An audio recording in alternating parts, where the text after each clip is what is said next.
"The 300 acres are mine," my father sneered. His index finger tapped the quitclaim deed against the glass conference table. He leaned back in the leather chair, wearing a tight, practiced smile that did not reach his eyes. "That land covers the risk on this loan twice over. You have no valid reason to deny the funds." He had no idea the woman sitting across from him was not just the bank director evaluating his commercial bridge loan. He had no idea I was the legal owner of the dirt he was trying to leverage. I did not blink. I looked down at the standard bank withdrawal slip resting quietly under my thumb. On it, I had written a single, precise figure: $150. Before I tell you how Richard Fletcher ended up handing his own financial executioner the rope, welcome to Eva Tells Stories. If you have ever been told you are a burden by the people who were supposed to protect you, drop a comment. Tell me your age and where you are listening from. It helps to know we are not alone. To understand how we got to that glass table, we have to rewind exactly 72 hours. Tuesday morning, 9:15. I stood by the second-floor window of my office at Heartland Trust in downtown Des Moines. The glass overlooked the main lobby, a vast expanse of polished limestone and brushed steel. From that vantage point, I watched clients arrive. You learn a lot by observing how people carry their debt. Some walk in with their shoulders pulled back, treating borrowed money like a weapon. Others shuffle, treating it like a shield. My father treated it like a lifeline he was terrified someone might snatch away. He paced near the reception desk. The collar of his suit jacket stood a half-inch off his neck, an off-the-rack purchase that had not seen a tailor. His shoes were scuffed at the toes. He held a glossy manila folder tightly against his ribs, his knuckles pale from the grip. Every few seconds he wiped his palm on his trousers. I had not seen him in 12 years. The last time we stood in the same room, it was a bitter January night in Cedar Rapids. The wind chill was below zero. I was 16 years old. He had left 2 black garbage bags on the porch. My winter coat was in one of them, but he locked the door before I could fish it out. His new wife, Brenda, stood behind him in the foyer, arms crossed, wearing a cashmere sweater he bought her for Christmas. The house smelled like cinnamon and roasted chicken, a warmth that did not belong to me anymore. He opened the door a crack. The hinges whined. He pulled his wallet from his pocket, extracted 3 crumpled $50 bills, and shoved them through the gap. They fluttered to the frozen wood of the porch. "You cost too much, Daisy," he said. His voice was flat, devoid of any paternal hesitation. "Brenda and I are trying to build a life. You are eating through grocery money and school fees. I cannot afford to subsidize yours anymore." He shut the door. The deadbolt clicked into place. I stood there shivering in a thin sweatshirt. I walked 3 miles in the snow with my garbage bags and that $150. My hands burned from the cold until they went numb. I learned a very specific kind of math that night. I learned the exact price tag my father placed on my survival. Now, 12 years later, he stood in my lobby. The receptionist, Sarah, smiled a practiced corporate smile and handed him a business card with the name of the executive assigned to his underwriting file. He was asking for a $1.2 million bridge loan to save his failing agricultural equipment dealership. A bailout. I watched through the glass as Richard took the card. He adjusted his wire-rimmed reading glasses. He looked at the embossed text. Daisy Fletcher, Director of Commercial Lending. His posture dissolved. The color drained from his face, leaving his skin the shade of old parchment. He swayed on his feet. His hand gripped the edge of the marble reception desk to steady himself. The glossy manila folder slipped, nearly falling to the floor before he caught it against his chest. He looked up, his eyes scanning the second-floor windows, searching the glass. He could not see me through the tint, but I could see him. I could see the sweat forming at his hairline. I could see the sharp realization that the daughter he threw away like a bad investment was now holding the keys to his survival. My hands did not shake. My breathing remained steady. I had spent 12 years building an armor made of ledgers, interest rates, and financial law. I pressed the intercom button on my desk. "Sarah," I said. My tone was smooth, professional. "Send Mr. Fletcher up." The sound of his heavy, uneven footsteps echoed in the corridor outside my door. Sarah led him not to my office, but to conference room B, offering him a glass of water. I heard his muffled, strained voice thank her. The tremor in his tone was a ghost from my past, dragging me backward. Before I possessed a leather chair and a polished nameplate, I possessed a red notebook. 12 years ago, after the deadbolt slid into place and the cold seeped into my bones, I found refuge in the Cedar Rapids Public Library. For 3 weeks, I slept upright in a wooden chair tucked deep within the legal reference section. The librarian, a quiet woman with kind eyes, pretended not to notice that I arrived when the doors unlocked and stayed until the lights flickered off. During the day, I worked off the books at a diner smelling of bleach and burnt grease. Every night, I retreated to my corner in the library, shivering in my thin sweatshirt. I would pull out a small, wire-bound red notebook and document my survival. I recorded every diner tip, every cup of soup purchased, every dollar saved. I tracked my net worth in blue ink.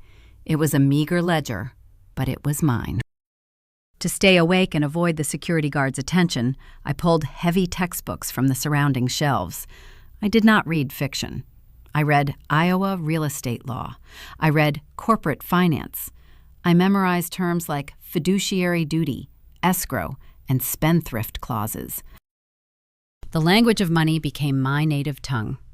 While my father spent his evenings drinking scotch in a warm house with Brenda, I was mapping the financial architecture of the world that would one day put me behind this desk.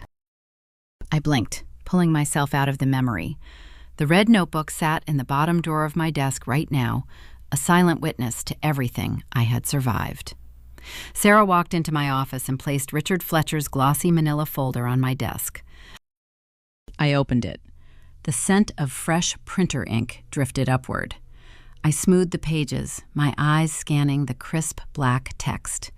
This was a commercial bridge loan application, a request for $1.2 million. My father was offering his agricultural equipment dealership as the primary business entity. I uncapped my pen. I did not look at his name, I looked at his math. A seasoned lender can spot desperation within the first 3 pages of a tax return. I turned to his Schedule C, the document detailing profit and loss for his business. The numbers jumped off the page, discordant and jarring. The gross revenue suggested a thriving dealership, but the operating expenses swallowed the profits whole. There were inflated deductions, unusual depreciation schedules, and a series of high-yield cash withdrawals disguised as vendor payments. An agricultural dealership requires tractors, parts, and transport logistics. It does not require liquid cash transfers labeled under vague, undefined categories. His dealership was not failing because the Iowa farming economy was struggling. It was hemorrhaging cash. Someone was bleeding the company dry. A sharp thrill of discovery tightened my chest, but I pushed it down. Emotion has no place in an audit. I faced an immediate, rigid boundary. Under federal banking regulations, a loan officer evaluating a multi-million-dollar application for an immediate family member commits a severe conflict of interest, even an estranged family member. If I outright rejected the application based on my personal history, Richard could file a grievance with the Banking Commission, claiming biased lending practices. If I quietly approved it, or even processed it normally, I risked my license and federal prosecution. My father thought he was walking into a trap he could talk his way out of. I needed to build a cage made of ironclad federal law. I picked up the manila folder, walked out of my office, and headed straight down the hall to the corner suite. William Sterling sat behind a mahogany desk. He was the chief compliance officer for Heartland Trust, a man who possessed silver hair, a tailored suit, and a mind that operated like a steel trap.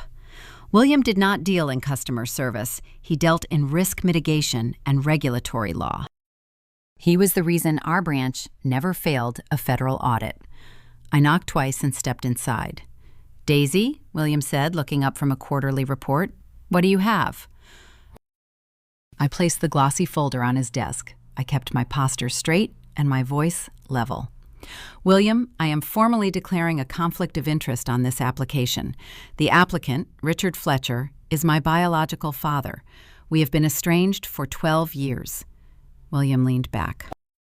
His expression did not change, but his eyes sharpened. He understood the gravity of a formal declaration. He reached for the folder, opening it to the first page. "Understood," William said, his tone shifting into his compliance cadence. "I will reassign the primary underwriting duties to David in the commercial tier. You are recused from the final approval signature." "I am not here just to recuse myself," I said. I stepped forward and tapped the tip of my pen against Richard's Schedule C. "I need you to look at the operating expenses, specifically lines 24 through 28. William put on his reading glasses. He followed my pen. The room was silent except for the faint hum of the air conditioning. I watched his brow furrow. William had spent 30 years hunting financial anomalies. It took him less than 10 seconds to see the gaping holes in my father's ledger. "These expense ratios are highly irregular," William murmured, tracing a line of data with his finger. "He is claiming equipment depreciation, but the capital outflow looks like unverified consulting disbursements. It resembles a structured drain." "It resembles embezzlement," I corrected softly. William looked up at me. The unspoken rule of our industry hung between us. When an applicant submits falsified financial documents to a federally insured bank, it ceases to be a simple loan request. It becomes attempted bank fraud. "If we hand this off to standard underwriting, David will likely just flag the risk and issue a standard rejection," I explained. "But the irregularities are too deep. The collateral offered does not align with the cash bleed. We are legally obligated to verify the integrity of the business before we issue a rejection. Otherwise, we fail our own due diligence mandate." I held his gaze. "I know this business structure, William. I know the local agricultural market. I am requesting official designation as a special internal auditor for this specific file. Let David handle the standard processing. Let me dissect the ledger." William removed his glasses. He studied me. He knew my track record. He knew I brought him flawless audits and pristine portfolios. By officially designating me as an internal auditor alongside a neutral underwriter, he would give me the legal clearance to tear my father's financial life apart piece by piece, all under the protective umbrella of a bank-mandated fraud investigation. It was a perfect, impenetrable protocol. "You understand the boundaries," William stated. It was not a question. "I will document every keystroke. Every inquiry will go through official compliance channels." William closed the folder and handed it back to me. "You are officially assigned to conduct a special internal audit on the Fletcher file," he said. "Find the leak, Daisy. Map the cash flow." I took the folder. The cardboard felt heavy in my hands, weighted with 12 years of delayed consequence. I thanked him and walked back to my office. I sat at my desk and opened the file again. I had the legal authority. I had the resources of a major financial institution at my fingertips. I turned to the detailed expense reports attached to the back of the tax return, running my finger down the columns of numbers. My father claimed he was desperate to save his dealership. But as I traced the routing numbers attached to the phantom expenses, a single vendor name kept appearing, draining tens of thousands of dollars a month. A vendor called Apex Solutions. I opened my banking terminal and typed the vendor name into our commercial database, waiting to see exactly who was bleeding my father dry. The cursor blinked on my monitor, a steady, rhythmic pulse, against the stark white background of the banking terminal. I typed Apex Solutions into the commercial vendor database and hit Enter. A blue loading bar briefly illuminated the screen before a cascade of data populated the grid. As a director, I held clearance to access cross-institutional clearing records, allowing me to trace where capital originated and exactly whose pockets it lined. I clicked on the hyperlink tethered to the Iowa Secretary of State Registry. The system pulled the articles of incorporation for the limited liability company. The entity was registered 3 years ago.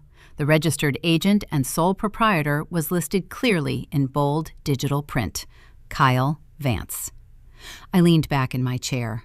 The ergonomic mesh supported my spine, but a familiar chill ghosted across my shoulders. Kyle was Brenda's son, my stepbrother. He was 29 years old now. When I was discarded into the freezing Iowa winter at 16, Kyle was 17. He had moved into my childhood home a year prior, trailing behind his mother like a shadow that took up entirely too much space. He was a boy who wore apathy like a uniform. When Brenda married my father, she brought no assets and a mountain of credit card debt. What she did bring was a relentless demand for a certain standard of living for her and her son. My father, a man who previously questioned the cost of my winter boots, suddenly found the capital to remodel the guest wing into a private suite for a teenager he barely knew. While I was working the register at a greasy diner to pay for my own school supplies, my father was quietly liquidating the modest college fund my late mother had started for me. He redirected that money to pay for Kyle to attend an elite private high school in the next county. Richard claimed the public school system was failing the boy. He never mentioned that he was failing his own daughter to foot the bill. Kyle was given a premium education, a new car on his 18th birthday, and a permanent seat at the dining room table. I was given 2 garbage bags and $150 because I cost too much. Now Kyle was the sole proprietor of Apex Solutions. I leaned forward, returning my hands to the keyboard. Emotion is a liability in forensic accounting. I needed data. I needed the exact architecture of the theft occurring inside my father's business. I pulled the dealership's bank statements from the loan application file and cross-referenced them with the clearinghouse records for Apex Solutions. The pattern emerged within minutes. It was not a sophisticated embezzlement scheme. It was sloppy, arrogant, and painfully obvious to anyone who knew how to read a balance sheet. Every month, on the 15th, the dealership authorized a wire transfer to the shell company. The amounts fluctuated, but the baseline was staggering: $22,000 one month, $31,000 the next. In the past quarter alone, the dealership had hemorrhaged nearly $100,000 into Kyle's private entity. My father's tax returns labeled these transfers as executive operational consulting fees. I tracked the routing numbers to see exactly what kind of consulting Kyle was providing. The capital did not go toward agricultural market research or supply chain logistics. It flowed directly into a secondary checking account and then vanished into high-end consumer expenditures. There were recurring automated clearinghouse payments for a luxury sports car lease.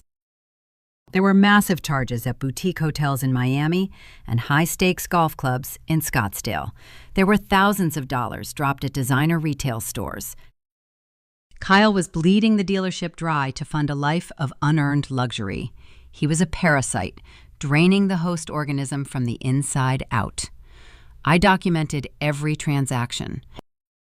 I opened a fresh digital spreadsheet, a modern version of my old red notebook, and began logging the dates, the transfer amounts, the routing numbers, and the final point-of-sale destinations, column by column, row by column. I built the forensic timeline of his theft. The average monthly drain was $28,000. I stared at that number. I let it sit in my mind right next to the memory of my father standing on a frozen porch telling me that $150 a month in groceries was an unbearable financial burden. He had traded his only daughter for a stepson who was currently stealing him blind. The irony was sharp enough to draw blood, but the legal reality was far more dangerous. I shifted my focus from Kyle to Richard. I had to determine if my father was a victim of this embezzlement or an active participant in a cover-up. I looked at the signature lines on the commercial loan application and the attached federal tax returns. Richard Fletcher had signed every single document. He had authorized the financial disclosures. He had personally certified under penalty of perjury that the operational expenses listed were legitimate business costs. He knew. Even if he did not know the exact depth of the theft, he knew his stepson was draining the accounts, and he was actively hiding it from the bank. Richard was not standing in my lobby asking for a lifeline to save a struggling farm equipment business. He was asking Heartland Trust to hand him $1.2 million so he could plug the holes his stepson had blown in the hull of his company. Under Title 18 of the United States Code, Section 1344, misrepresenting the financial health of a business to secure funds from a federally insured institution is bank fraud. It carries severe federal penalties, including massive fines and decades in prison. My father had walked into a highly regulated financial institution, handed over a documented confession to a felony, and politely asked the receptionist for a check. I printed the spreadsheet.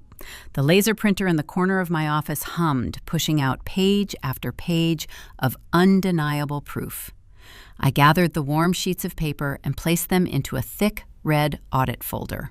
I labeled the tab with sharp, precise handwriting: Apex Solutions Dispersals. I had the first piece of the cage constructed. I knew how the money was disappearing, and I knew who was taking it. The next step was to examine the collateral my father had offered to secure this fraudulent loan.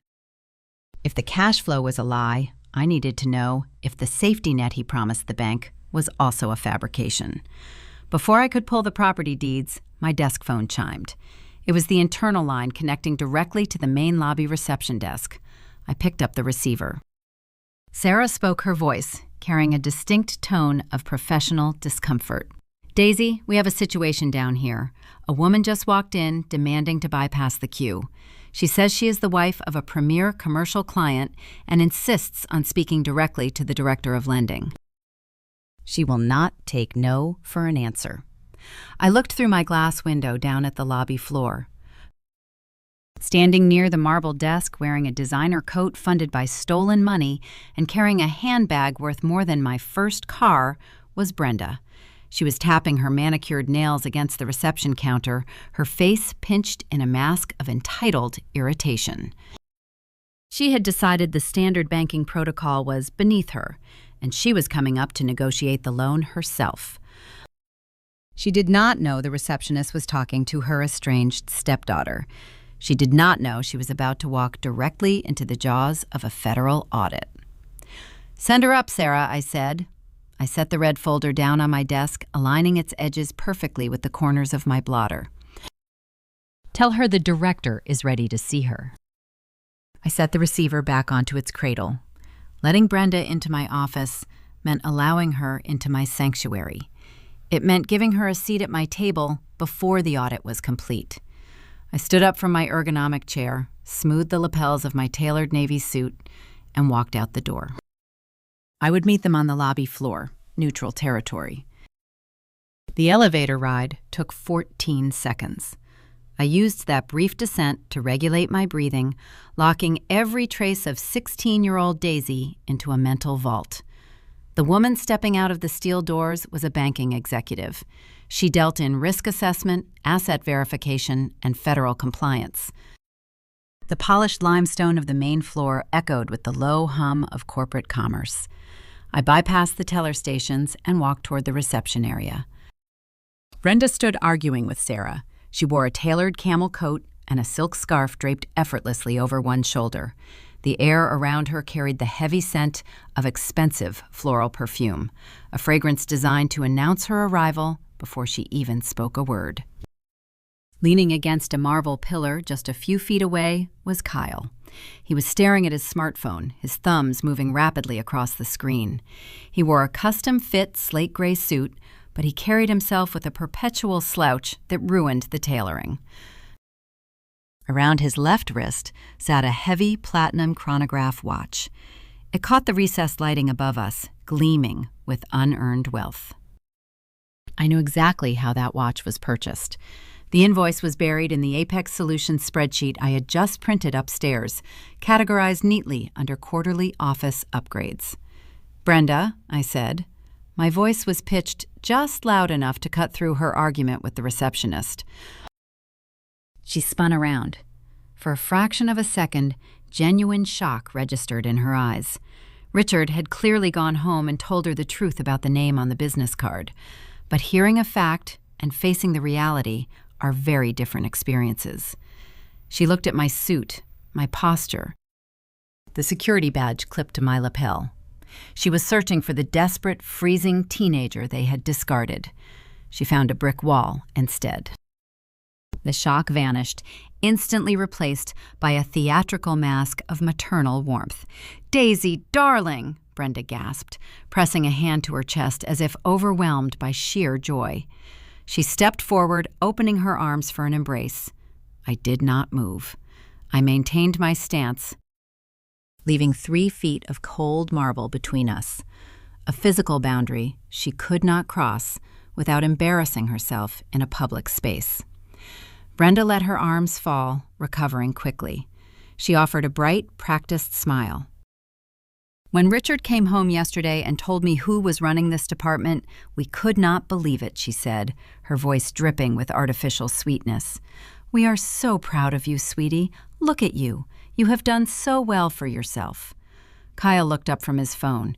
He offered a lazy, crooked smirk, spinning a set of luxury car keys around his index finger. The leather keychain bore the crest of a high-end German auto manufacturer. Another fraudulent business expense. "Nice place you got here, sis," Kyle muttered. "We are not siblings, Kyle," I replied smoothly. I turned my attention back to Brenda. "Sarah mentioned you demanded to bypass the standard queue. Heartland Trust operates on a strict appointment schedule for commercial lending. How can I help you?" Brenda stepped closer, invading my personal space. She lowered her voice into a conspiratorial whisper, attempting to create an illusion of intimacy. This was her signature tactic. When I lived under her roof, she used hushed tones to isolate me, whispering to my father in the kitchen about how much food I was consuming, or how my presence was disrupting their new marriage. Now, she was trying to use that same quiet cadence to manipulate a federal loan application. "Your father has lost so much sleep over the years," Brenda whispered, her eyes shining with forced sincerity. "He misses you, Daisy. We all do. The past is the past, and family is family. We thought, since you are the director now, we could handle this directly with you. Keep it all in the family." She rested her hand on the reception counter. Next to her manicured fingers sat a pristine calfskin leather handbag with heavy gold hardware. It was a designer piece that retailed for more than $20,000. I recognized the silhouette. I also recognized the financial pipeline that paid for it. Every stitch on that bag was funded by the cash Kyle was siphoning from the dealership. They were standing in my lobby, wearing the proceeds of bank fraud, asking me to overlook their theft in the name of a family bond they had severed 12 years ago. "The dealership is doing incredibly well," Brenda continued, misinterpreting my silence for compliance. "Richard just needs this bridge loan to finalize a major regional expansion. It is a mere formality. We knew you would want to help your father succeed." This was the critical juncture. If I confronted them now, if I displayed anger or accused them of embezzlement, their survival instinct would kick in. They would immediately withdraw the commercial loan application and flee to another bank. A withdrawn application would force me to close the internal audit, ending my investigation before I could trap them. I needed them to leave the document in the federal system. I needed their hubris to blind them. I deployed the red herring. I allowed the corners of my mouth to lift into a measured, polite, corporate smile. I looked directly into Brenda's eyes, channeling the polished demeanor of a dedicated customer service representative. "I understand the urgency of the dealership's financial position," I said, keeping my tone gentle and reassuring. "I will ensure this application gets the exact attention it deserves." Brenda exhaled a sharp breath of relief. Her shoulders dropped. She truly believed her performance had worked. She believed that beneath my tailored suit, I was still a wounded child desperate for her father's validation, eager to abuse my professional power just to earn a seat back at their dining room table. "Thank you, sweetie," Brenda beamed, reaching out to pat my forearm. I repressed the urge to step back, allowing the brief, unwanted contact. "I knew we could count on you. I will tell your father the good news." "Have a productive afternoon, Brenda," I replied. She turned and gestured to her son. Kyle shoved his phone into his pocket, offered me a mock salute, and followed his mother toward the revolving glass doors. They walked out into the Iowa daylight with their heads held high, wearing their stolen luxury goods, convinced they had successfully manipulated the system.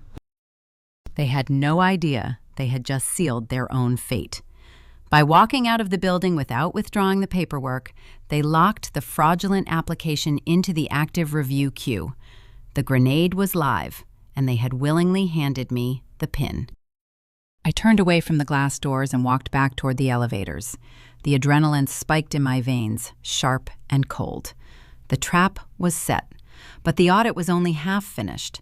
I had mapped the stolen money, but I still needed to evaluate the safety net my father had offered the bank. I returned to my second-floor office and closed the door.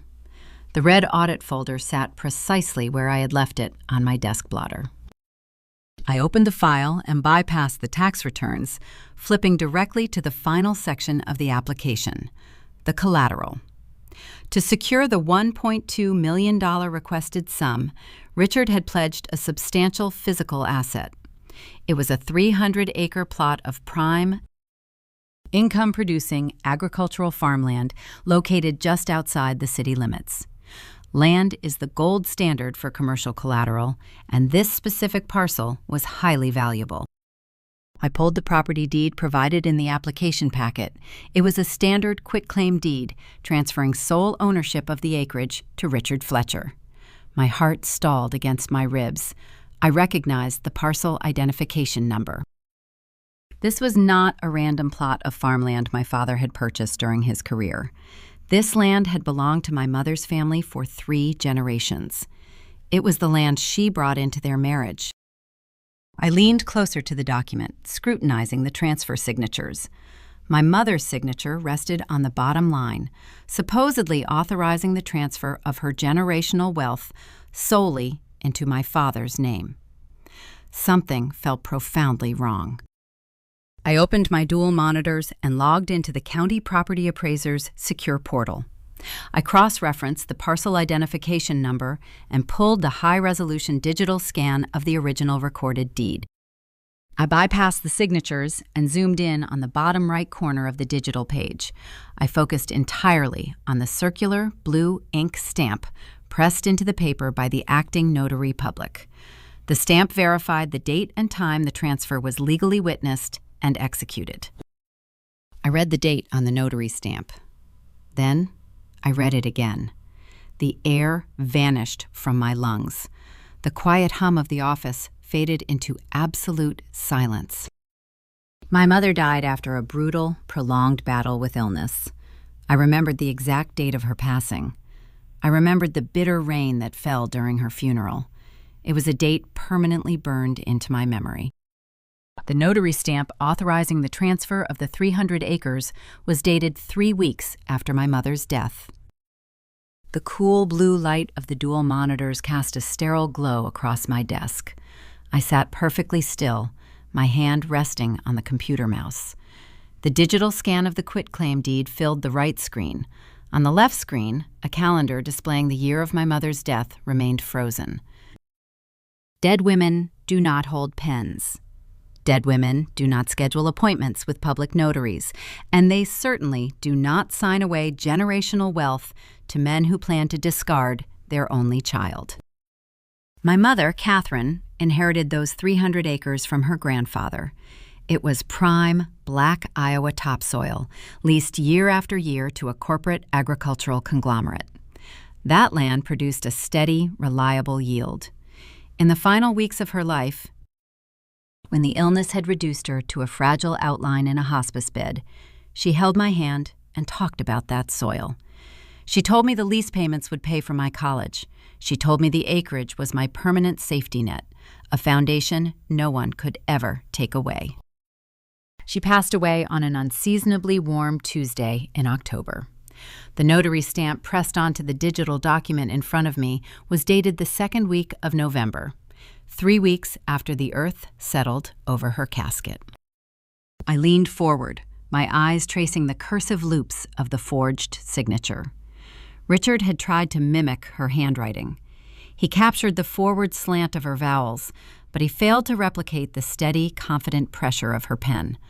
The signature on the deed was jagged, carrying the tremor of a man committing a felony. The mechanics of the crime were painfully simple. The county clerk's office is an administrative processing hub, not an investigative bureau.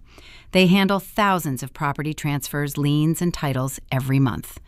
When a piece of paper arrives bearing a signature, a notary stamp, and the correct filing fee, the clerk stamps it and enters it into the public record. They do not cross-reference local obituaries. They do not question the narrative of the paperwork unless a competing claimant raises a red flag. 16-year-old Daisy, sleeping in a library and counting diner tips, did not know how to raise a red flag. She did not even know the land had been stolen. For 12 years, the County of Cedar Rapids legally recognized Richard Fletcher as the sole owner of the property. For 12 years, he collected the corporate lease checks, using my mother's legacy to fund Brenda's cashmere sweaters and Kyle's private tuition. But a public record is only an illusion of truth until someone with the right tools decides to test its structural integrity. I opened a new tab on my banking terminal and bypassed the county portal. I logged directly into the proprietary risk assessment network utilized by our compliance division. This system accessed federal and state licensing registries, cross-referencing data points invisible to the general public. I zoomed in on the circular notary stamp on the forged deed. The name inside the ring read Janet Miller. Below her name sat her state commission serial number. I typed Janet Miller and the corresponding serial number into the state licensing database. I pressed enter. The system returned a comprehensive ledger of her commissioning history. I scrolled through the chronological timeline of her credentials. The data revealed the fatal flaw in my father's arrogant scheme. A notary public must renew their commission every few years. With each renewal, the state issues a revised serial number and a new physical stamp. According to the state registry, Janet Miller did not receive the specific serial number stamped on that deed until February, a full 16 months after my mother's death. My father had not forged the document in the immediate, chaotic aftermath of the funeral. He had waited.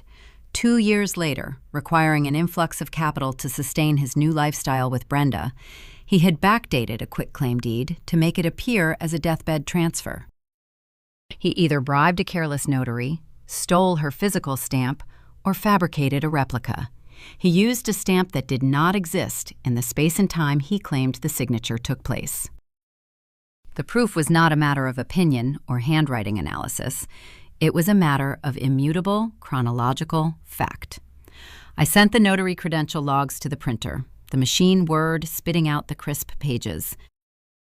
By placing this forged deed into a glossy manila folder and handing it to a commercial bank, Richard had escalated his crimes. The statute of limitations on the original forgery might have offered a complex legal battle in civil court, but he had just reset the clock in the most spectacular way possible. Using a stolen asset as collateral to secure funds from a federally insured institution is a direct violation of federal law. It is grand larceny. It is wire fraud. It is perjury. The loan application sitting on my desk was no longer a request for capital. It was a signed, notarized, and fully documented confession. I took the freshly printed notary logs and placed them into the red audit folder, sliding them right behind the spreadsheet detailing Kyle's embezzlement. The physical weight of the folder was increasing. Every piece of paper inside was a steel bar in the cage I was constructing for them. I closed the property portal and sat back in my chair. The cold logic of the audit demanded I look at the entire picture, not just the isolated fractures. I had the forged deed. I had the stolen money flowing to Apex Solutions. I had Brenda's recorded phone call lying about the dealership's health. I possessed enough ammunition to dismantle their entire lives and send both Richard and Kyle to federal prison. Yet a singular, nagging discrepancy remained. An agricultural dealership generating legitimate revenue, combined with the steady corporate lease payments from the 300 acres of stolen farmland, should have provided Richard with a substantial financial cushion. Even with Kyle siphoning $28,000 a month for sports cars and boutique hotels, a business of that size could limp along for years before facing total insolvency. Embezzlement creates a slow bleed. It does not create an overnight catastrophic demand for a $1.2 million emergency bridge loan. My father's behavior in the lobby earlier that morning replayed in my mind: the pale skin, the sweat on his forehead, the desperate, white-knuckled grip on his folder. He was a man out of time. The panic radiating from him was acute and immediate. A slow bleed does not cause a man to shake. A sudden hemorrhage does. Something else was draining the accounts, something large enough to threaten their immediate survival, forcing him to risk federal scrutiny by walking into Heartland Trust. If the dealership was compromised and the farmland was leveraged as collateral, the only remaining asset in my father's portfolio was his personal real estate. The house where I grew up, the house where he locked me out. I needed to see the architecture of his personal debt. I opened the LexisNexis Comprehensive Background Interface. This tool bypassed commercial firewalls, allowing me to view the personal financial footprint of any individual linked to a corporate loan application. I entered Richard's Social Security number, checking the authorization box for a hard credit inquiry related to active underwriting. The loading icon spun on the screen. I waited, tapping my pen against the edge of the red folder. I pulled his residential property profile. I wanted to see the chain of title and the lien history for his primary residence in Cedar Rapids. I expected to find a standard 30-year fixed mortgage, perhaps a small home equity line of credit used for Brenda's kitchen renovations. The screen populated with the county recording data. I read the first line of the encumbrance report. My hand stopped tapping. I dropped the pen. It clattered against the wood of my desk. Richard was not the architect of the final disaster. He was the victim of it, and he had absolutely no idea. The silence in my office felt dense, saturated with the weight of the data glowing on the left monitor. I stared at the encumbrance report for the primary residence in Cedar Rapids. This was the house with the wide front porch where I was discarded. The house with the guest wing, built specifically for Brenda's son. The property did not hold the standard 30-year fixed mortgage. The screen displayed two active liens against the property. The first was a conventional mortgage initiated by Richard 15 years ago, its balance steadily decreasing. The second lien was a massive, high-interest, variable rate instrument executed just 8 months prior.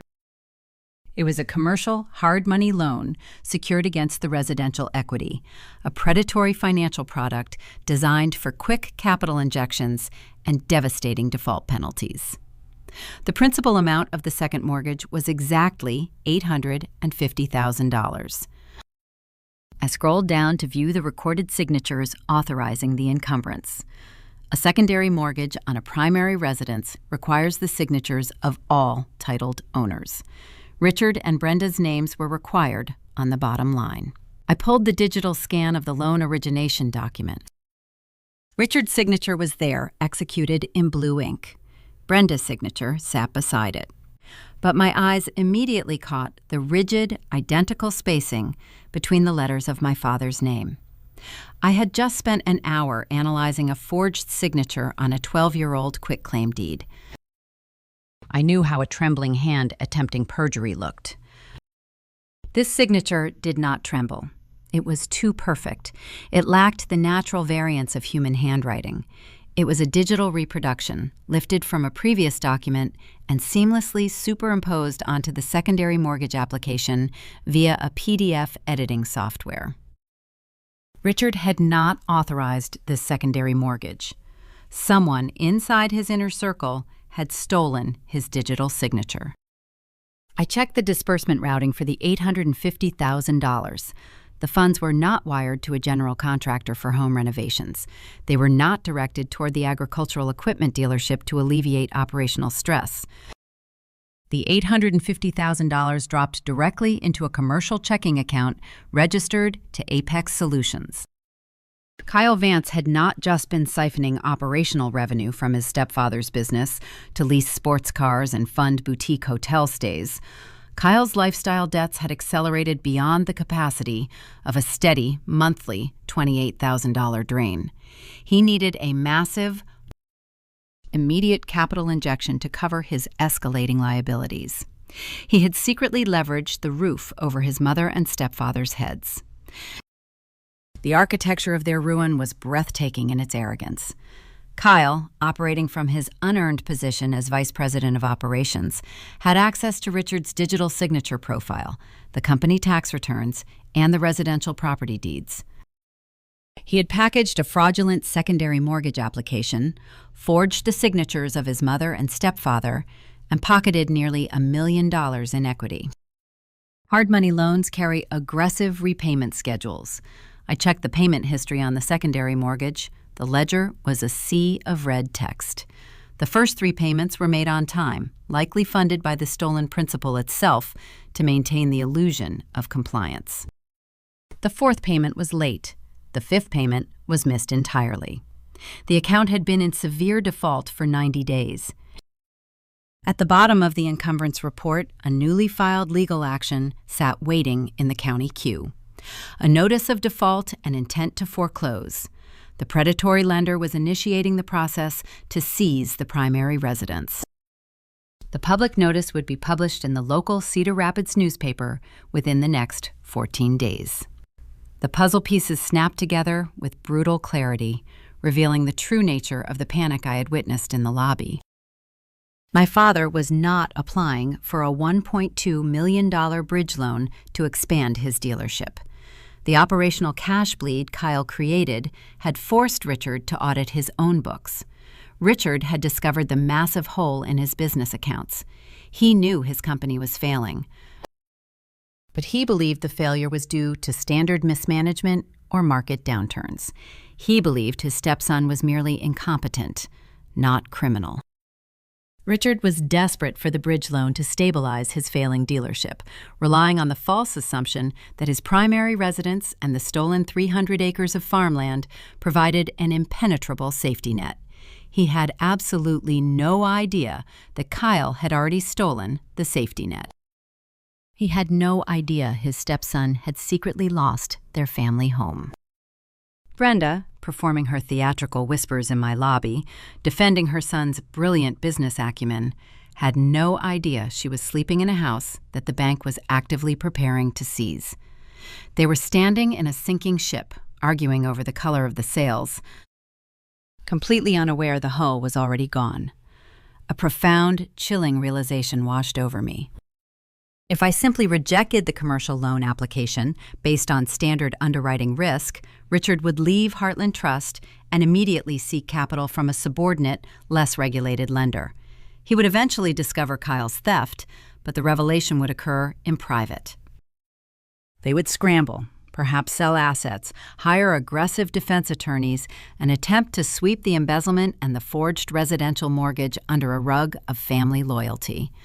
Kyle might face a scolding, but Brenda would protect him.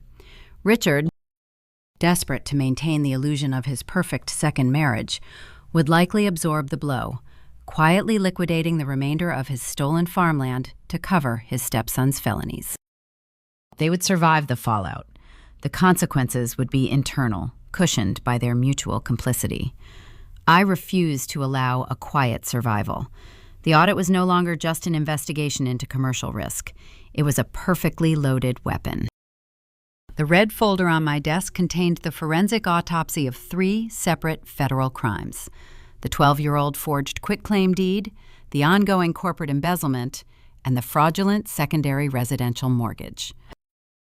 I printed the origination documents for the secondary mortgage, highlighting the digital forgery of Richard's signature.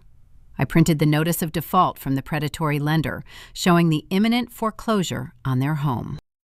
I printed the wire transfer logs proving the $850,000 landed in Kyle's Apex Solutions account. The printer hummed, delivering the final nails for their coffins. I gathered the warm pages, aligning them meticulously. I opened the red audit folder. The binder was thick now, heavy with undeniable, documented truth.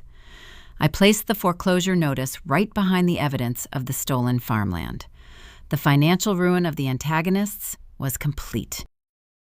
They had hollowed themselves out from within their own ranks. I did not need to ruin my father. I only needed to show him the mirror. I closed the red folder. The audit was finished. I picked up my desk phone and dialed the extension for Sarah at the main reception desk. Sarah answered promptly. "Sarah," I said, my voice projecting the calm, authoritative tone of a director finalizing a portfolio. "Please draft a formal calendar invitation for Richard Fletcher, Brenda Fletcher, and Kyle Vance. The subject line should read, 'In-person collateral review and loan finalization.' Schedule it for tomorrow morning at 10. "Understood," Sarah replied. "Which office should I reserve?" I looked through my glass window, past the lobby floor, toward the executive suites on the western wing of the building. "Do not reserve an office," I instructed. "Reserve the main executive conference room, the one with the glass walls." I hung up the phone. I opened my email client and drafted a brief, formal message to William Sterling, the Chief Compliance Officer. "William, the internal audit is complete. I have scheduled a final review meeting with the applicants for tomorrow at 10. As required by internal protocol for flagged accounts, your presence as a neutral compliance observer is requested." I hit send. The trap was set. The stage was built. I did not need to yell or scream or demand an apology for the freezing teenager left on a porch. I only needed to slide a red folder across a glass table and watch their entire world collapse under the weight of their own arrogance. The email from Sarah confirming the calendar invitation arrived in my inbox at exactly 4:15 that afternoon. Richard Fletcher, Brenda Fletcher, and Kyle Vance had formally accepted the request for an in-person collateral review and loan finalization. The speed of their response was a clear indicator of their financial desperation, masked thinly by their assumption of an impending victory. They believed they had successfully navigated the system. Brenda believed her theatrical performance in the lobby had manipulated my professional boundaries.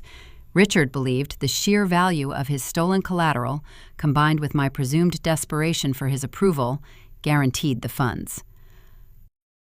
Kyle believed his embezzlement was invisible beneath the bureaucratic machinery of a regional agricultural dealership. They were walking toward a cliff, entirely convinced it was a staircase. I left the bank at 5:30. The Iowa evening air was sharp, carrying the familiar, crisp scent of an impending frost. As I drove my sedan through the downtown traffic, my mind did not dwell on the anxiety of a family reunion. It dwelled on logistics, the staging, the precise sequential reveal of the documents sitting inside my red folder. When I arrived at my townhouse, I did not turn on the television or pour a glass of wine. I walked directly into my home office. I unlocked the bottom drawer of my filing cabinet and reached past the folders containing my mortgage documents and my retirement portfolios. My fingers brushed against the familiar texture of wire binding and worn cardboard. I pulled out the red notebook. The edges were frayed, the cover faded from a bright crimson to a dull, bruised maroon. 12 years ago, this notebook had lived inside the oversized pocket of my winter coat, accompanying me from the greasy counter of the diner to the silent fluorescent-lit aisles of the Cedar Rapids Public Library. I sat at my desk and opened the cover. The pages were filled with my 16-year-old handwriting, charting my survival in stark blue ink. I turned to a page dated mid-February, noting a specific entry: soup, $2, coffee, $1, tips earned, $14, total net worth, $161. Below the accounting, I had written a definition copied from a legal textbook. A spendthrift trust is a trust created for the benefit of a person that gives an independent trustee full authority to make decisions as to how the trust funds may be spent for the benefit of the beneficiary. I ran my thumb over the ink. That definition was the key my mother had left me, buried in the legal language of her estate, protecting her generational wealth from the man she knew would eventually betray me. I closed the notebook. I needed it tomorrow. It was not a piece of legal evidence for the audit. It was a grounding mechanism, a physical reminder of the foundation I had built with spare change and library books, standing in direct contrast to the foundation Richard had built on theft and fraud. The next morning, Wednesday, I arrived at Heartland Trust an hour before the branch opened to the public. The executive suite was silent. I walked into the main glass-walled conference room, flipping on the recessed overhead lighting. The room was designed to project transparency and corporate authority. Floor-to-ceiling glass panes formed 3 of the 4 walls, offering an unobstructed view of the bustling trading floor below and the Des Moines skyline beyond. Anyone sitting inside felt elevated, exposed, and undeniably enclosed within the banking infrastructure. I began to set the stage. The arrangement of a conference table dictates the flow of power before a single word is spoken. I claimed the seat at the head of the long mahogany table, facing the door. To my immediate right, I pulled out a chair for William Sterling. His position as the Chief Compliance Officer necessitated a flanking role, an ever-present, silent reminder of federal oversight. Across from me, at the far end of the table, I arranged 3 leather chairs for the applicants. Placing them at a distance served a dual purpose. It forced them to project their voices, stripping away Brenda's ability to utilize her manipulative, hushed whispers. It also created a physical barrier, ensuring they could not easily reach across the table to grab or obscure any documents I presented. I unclasped my briefcase and removed my materials. I placed my heavily tabbed, meticulously organized red audit binders directly in front of my chair. The labels stuck out in perfect alignment: Apex Solutions dispersals, notary commission logs, secondary mortgage encumbrance. These binders were dense, rigid, and strictly formatted according to federal banking compliance standards. They represented absolute, documented truth. Next to the binders, I placed the small, weathered red notebook. It looked wildly out of place against the polished mahogany and the crisp corporate files. It was bruised, cheap, and entirely authentic. I pictured the glossy, pristine manila folder Richard had clutched to his chest in the lobby. A hollow, flimsy vessel containing nothing but forged signatures and inflated revenue projections. The visual contrast between his presentation and mine would be the first psychological blow. I checked my attire in the reflection of the glass wall. I wore a tailored navy suit, sharply structured, devoid of any softening accessories. The fabric was expensive, but unbranded. I did not need to broadcast my net worth through luxury logos like Brenda or Kyle. True power does not require a billboard. I lifted my left wrist, adjusting the silver watch banded there. It was a simple, functional timepiece I had purchased from a discount department store with the first full paycheck I earned after leaving the diner.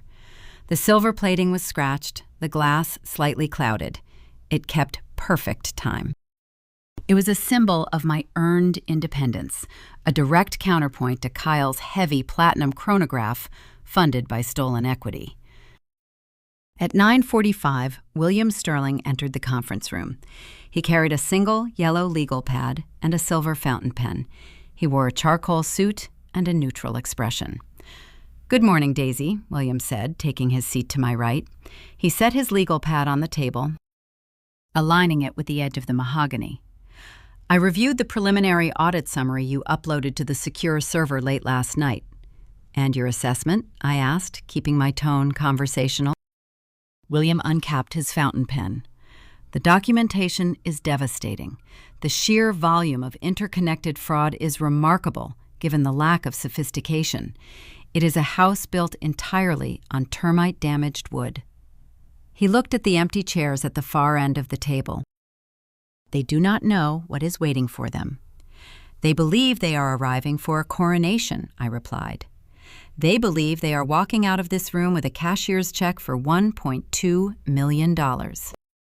Federal guidelines mandate that we secure their verbal confirmation of the application details before presenting the discrepancies," William reminded me, his compliance protocol activating. "We need them to officially state on the record that the information they provided is accurate and complete." "I intend to let them talk," I said. "I intend to let them build their own gallows." The phone on the credenza chimed a soft double tone. It was Sarah at the reception desk. I pressed the speaker button. "Yes, Sarah?" "Daisy, your 10 o'clock appointment has arrived," Sarah announced. "Mr. Fletcher, Mrs. Fletcher, and Mr. Vance are in the lobby. Should I direct them to a waiting area?" I looked at William. He gave a single, brief nod, his pen hovering over his yellow legal pad. "No, Sarah," I instructed, my voice echoing slightly in the large glass room. "Do not keep them waiting. Escort them directly to the main executive conference room." I pressed the button, ending the connection. The trap was set, the bait was taken. I rested my hands on the mahogany table, my fingertips brushing the frayed edge of my red notebook, and waited for the door to open. The heavy oak door to the executive conference room swung open, propelled by a hand that was eager to claim its prize. Richard Fletcher strode into the room, leading his wife and stepson. His entrance was a performance of reclaimed dominance. The sweat and panic I had observed in the lobby 72 hours prior were entirely absent. Today he wore a different suit, a dark pinstripe that fit marginally better, though the knot of his tie was tied slightly too tight. He carried the glossy manila folder under his arm, holding it not like a desperate plea, but like a winning lottery ticket. Brenda followed closely behind him, radiating an aura of artificial triumph. She wore a sharp cream-colored blazer and a strand of heavy pearls. Her designer handbag, the $20,000 calfskin trophy funded by her son's embezzlement, swung gently from her forearm. She scanned the glass walls and the sweeping city views, her lips curving into a satisfied, proprietary smile, as if she were already calculating how to decorate the space. Kyle trailed them, moving with his trademark sluggish arrogance. He wore a navy suit without a tie, the top 2 buttons of his dress shirt undone, projecting a calculated casualness. His heavy platinum chronograph gleamed aggressively under the recessed lighting. They stood just inside the doorway, drinking in the environment, absorbing the illusion of their impending victory. I did not stand up. I remained seated at the head of the long mahogany table, my hands resting flat on either side of my red audit binder. I offered no smile, no warm greeting, no performative reunion. Richard stopped near the center of the table. He looked down the length of the wood, his eyes meeting mine. He puffed out his chest, attempting to physically fill the large room with his presence. "Well, Daisy," Richard announced, his voice booming slightly too loud for the acoustics of the space, "it certainly looks like you have carved out a nice little corner for yourself here." His tone carried a distinct, condescending edge. He was not complimenting my achievement. He was attempting to contextualize it within his own narrative. He was speaking as if my position as director of commercial lending was a direct result of his parenting, a triumph he somehow engineered by throwing me out into the snow 12 years ago. He believed this meeting was a culmination of tough love and that I had finally summoned him here to seek his paternal validation by handing him a check for $1.2 million. "Have a seat, Richard," I said. my voice smooth and devoid of inflection.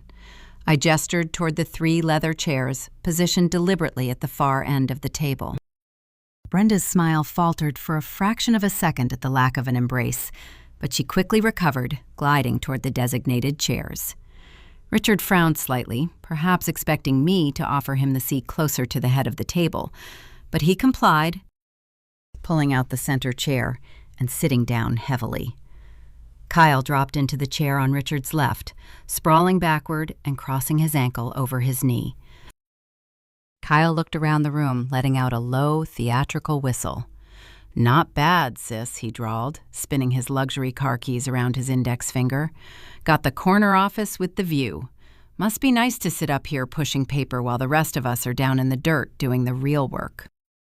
It was a blatant, clumsy attempt to assert dominance, a clumsy bait designed to elicit a defensive reaction. 12 years ago, that comment might have stung. Today, it simply highlighted his profound ignorance. I ignored the bait entirely. I did not acknowledge his comment or his presence.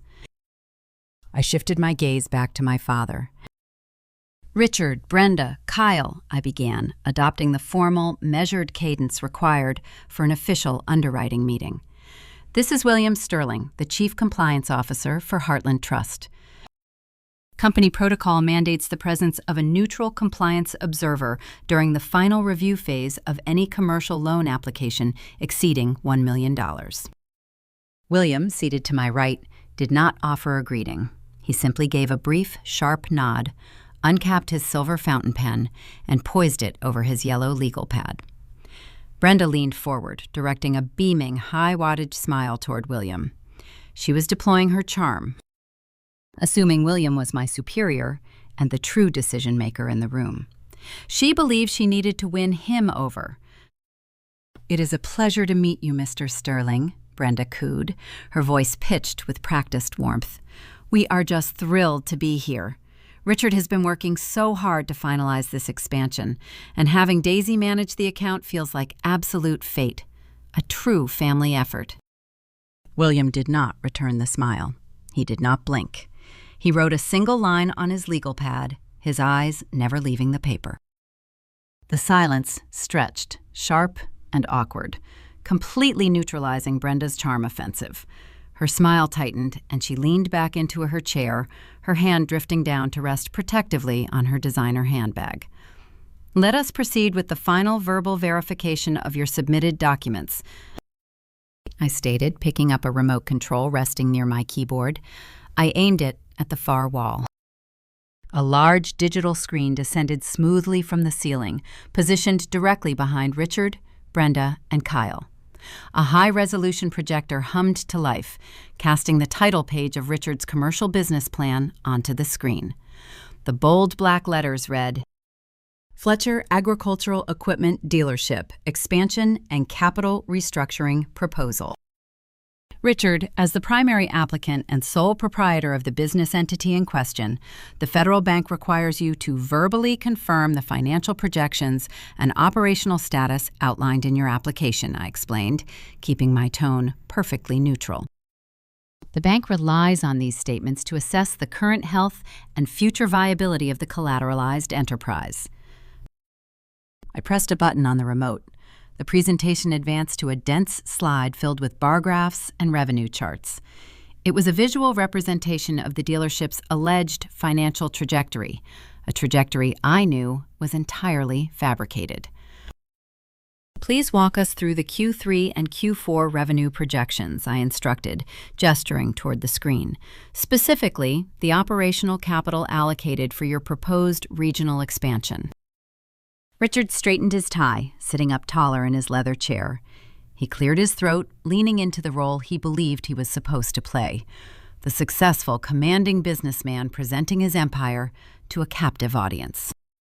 "Certainly, Daisy," Richard began, his voice projecting across the mahogany table with an air of practiced authority. "As you can clearly see from the data, Fletcher Agricultural is currently dominating the regional market. We hold exclusive distribution contracts with 3 of the largest manufacturing conglomerates in the Midwest. Our sales volume has increased by 15% year over year for the past 3 consecutive quarters. He was lying. The operational accounts I had audited told a story of catastrophic decline, not aggressive growth. But Richard spoke with the conviction of a man who had convinced himself his own fictions were true. The $1.2 million bridge loan we are requesting today is purely an accelerant, Richard continued, gesturing expansively with his hands.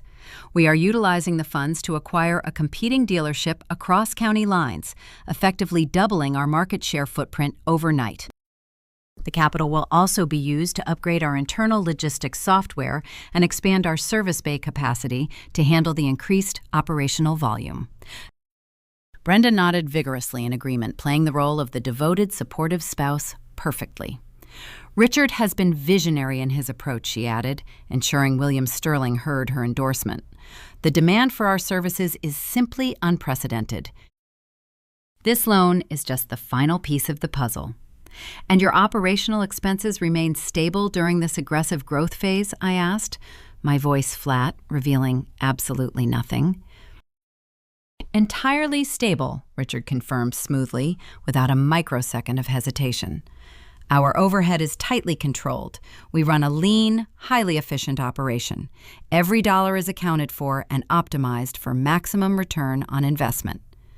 Kyle, still sprawled in his chair, offered a self-satisfied smirk, nodding his head in agreement with his stepfather's assessment of their operational efficiency. The trap was now fully armed. By verbally confirming the fabricated revenue projections and actively denying any operational instability, Richard had legally sworn to the accuracy of a fraudulent document in the presence of a federal bank officer and the chief compliance officer. Brenda and Kyle, by actively endorsing and corroborating his statements, had legally cemented their complicity in the deception. They had just provided a recorded, witnessed confession to federal bank fraud. William Sterling's pen scratched quietly against his legal pad. The sound was dry and final. I set the presentation remote down on the table. The illusion of their victory had served its purpose. It was time to introduce them to reality. I reached out and placed my hand firmly on top of the red audit binder sitting directly in front of me. The thick, heavy folder containing the Apex Solutions dispersals, the forged notary logs, and the secret secondary mortgage. Thank you for clarifying your operational position, Richard, I said. My voice dropped an octave, the temperature of my tone plunging into absolute zero. However, the internal audit conducted by Heartland Trust tells a significantly different story. I slid the first thick section of the red audit folder out from under the binder clips, ensuring the documents remained perfectly aligned. I pushed the stack across the smooth expanse of the mahogany table. The papers glided with a soft, hissing sound, coming to rest precisely in the center, equidistant between myself and the 3 people sitting opposite me. The internal audit of Fletcher Agricultural Equipment Dealership reveals severe, systemic capital hemorrhaging, I stated, my voice devoid of any familial inflection. Your operational expenses are not tightly controlled, Richard. They are catastrophic. The arrogant, performative energy in the room evaporated instantly. The silence became sudden and heavy. Richard stared at the stack of papers resting in the center of the table. He did not reach for them. A muscle in his jaw twitched. His eyes darted from the documents to my face, searching for a punchline to a joke he did not understand. "What are you talking about, Daisy?" Richard demanded, his voice dropping its booming, authoritative tone, replaced by a sharp edge of genuine confusion. "Those are our internal expense reports. They were prepared by our accounting firm. They are accurate. They are fabrications designed to mask a massive, ongoing drain of your corporate liquidity," I countered cleanly. I picked up my own copy of the audit summary, my eyes scanning the highlighted columns. I did not need to look at Kyle to feel the sudden rigidity of his posture. Over the past 36 months, your dealership has authorized recurring, high-yield wire transfers to a third-party vendor registered as Apex Solutions, I read aloud, ensuring my pronunciation was precise and undeniable.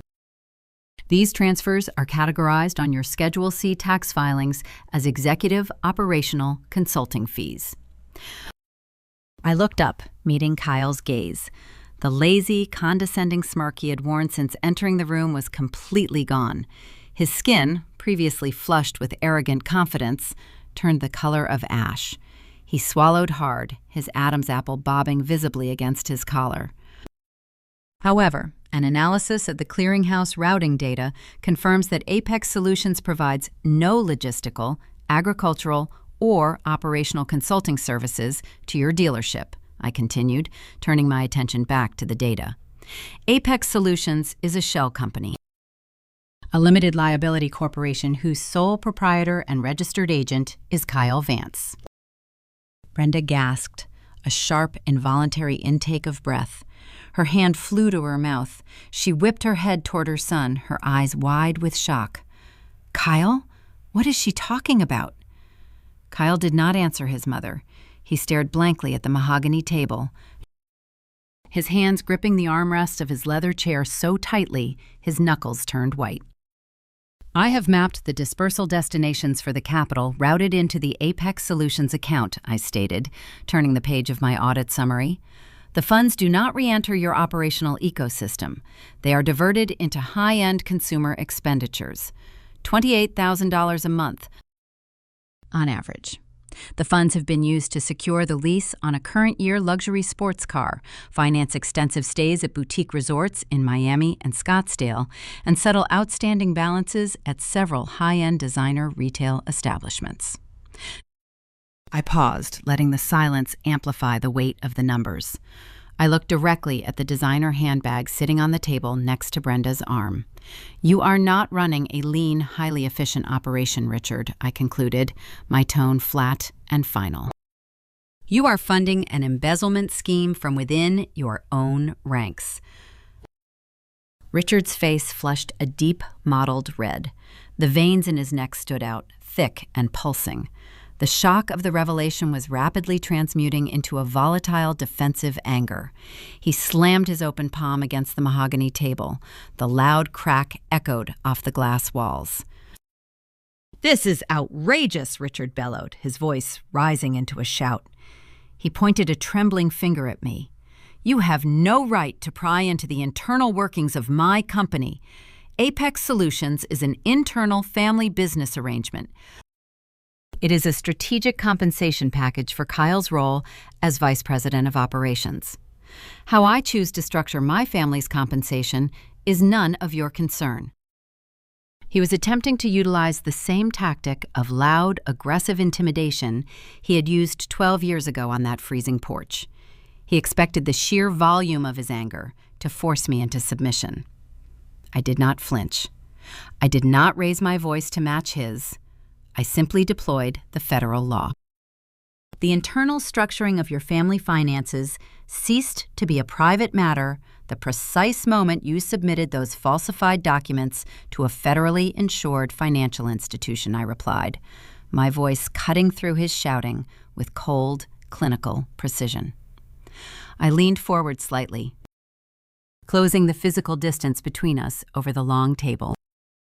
Under Title 18, Section 1344 of the United States Code, classifying personal luxury expenditures and ongoing corporate embezzlement as legitimate operational consulting fees on a commercial loan application constitutes severe bank fraud, I explained, reciting the statute from memory. By signing your name to that application, Richard, you committed perjury. You are actively attempting to secure $1.2 million from Heartland Trust under false pretenses to cover the capital your stepson has stolen from you.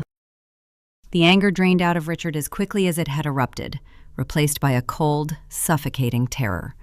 The reality of the federal threat hung in the air, heavy and inescapable. He looked at William Sterling, seeking some form of mitigation, but the chief compliance officer remained a silent, implacable witness.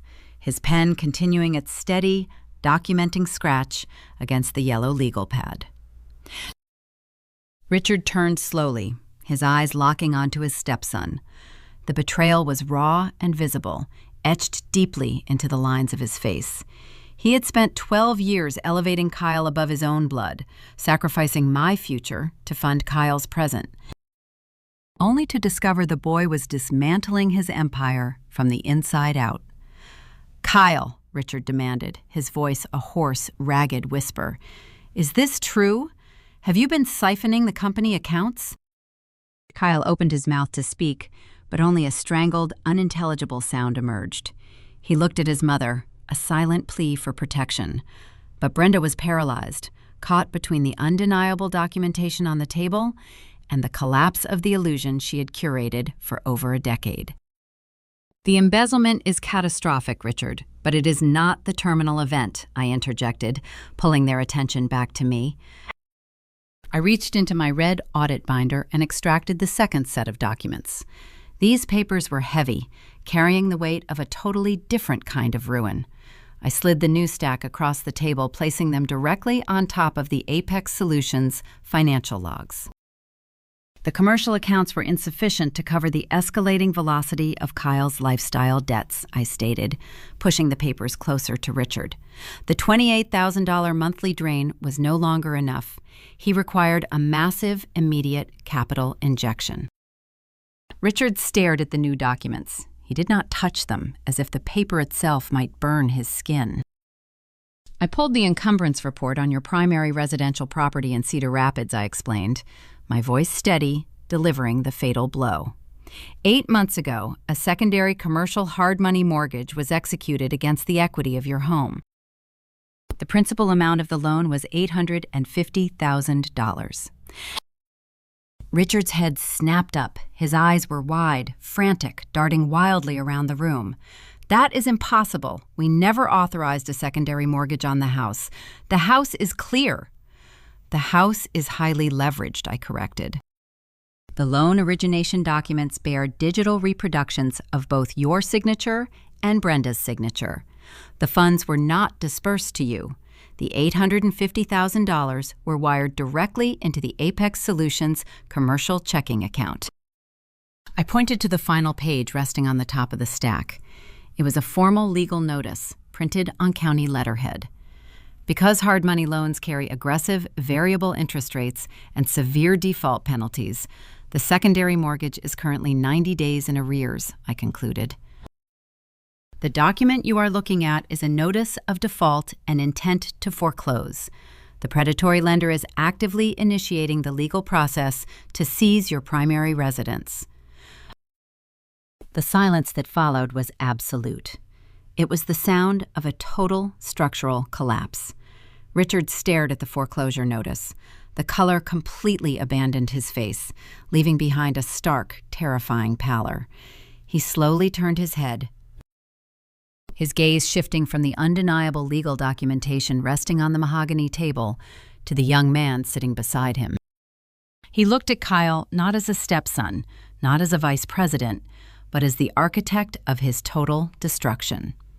He looked at his wife, realizing the son she had demanded he elevate had secretly leveraged the very roof over their heads to fund luxury car leases and designer handbags. The financial ruin of the antagonists was complete, hollowed out from within their own ranks, and the realization hit Richard Fletcher like a physical blow to the chest. The conference room felt pressurized, as if the air had been suddenly vacuumed out, leaving behind a heavy, unbreathable tension. The revelation of the forged secondary mortgage and the impending foreclosure hung suspended over the mahogany table, an invisible guillotine finally dropping. Richard stared at the notice of default. His chest heaved with shallow, erratic breaths. The man who had entered the room radiating arrogant confidence, fully expecting me to hand him a $1.2 million lifeline, was now confronting the absolute dissolution of his empire. He had spent over a decade cultivating an image of impenetrable prosperity. When he threw me out into the Iowa winter, it was under the guise of financial necessity, claiming my existence was a burden, preventing him from building a successful life. He had traded his daughter for a stepson, funding Kyle's elite education and rapid corporate ascension, convinced he was investing in a superior legacy. That legacy had just handed him an eviction notice. The psychological snap was almost audible. Humiliation is a potent catalyst, but when combined with the fierce protective instinct of an inflated ego, it demands immediate, volatile action. Richard could not sit in that leather chair and accept the reality of his destruction. Especially not while I sat calmly across from him, holding the forensic proof. He chose denial. He chose to escalate the delusion. Richard pushed his chair back with a violent screech against the polished floor. He stood up abruptly, towering over the table.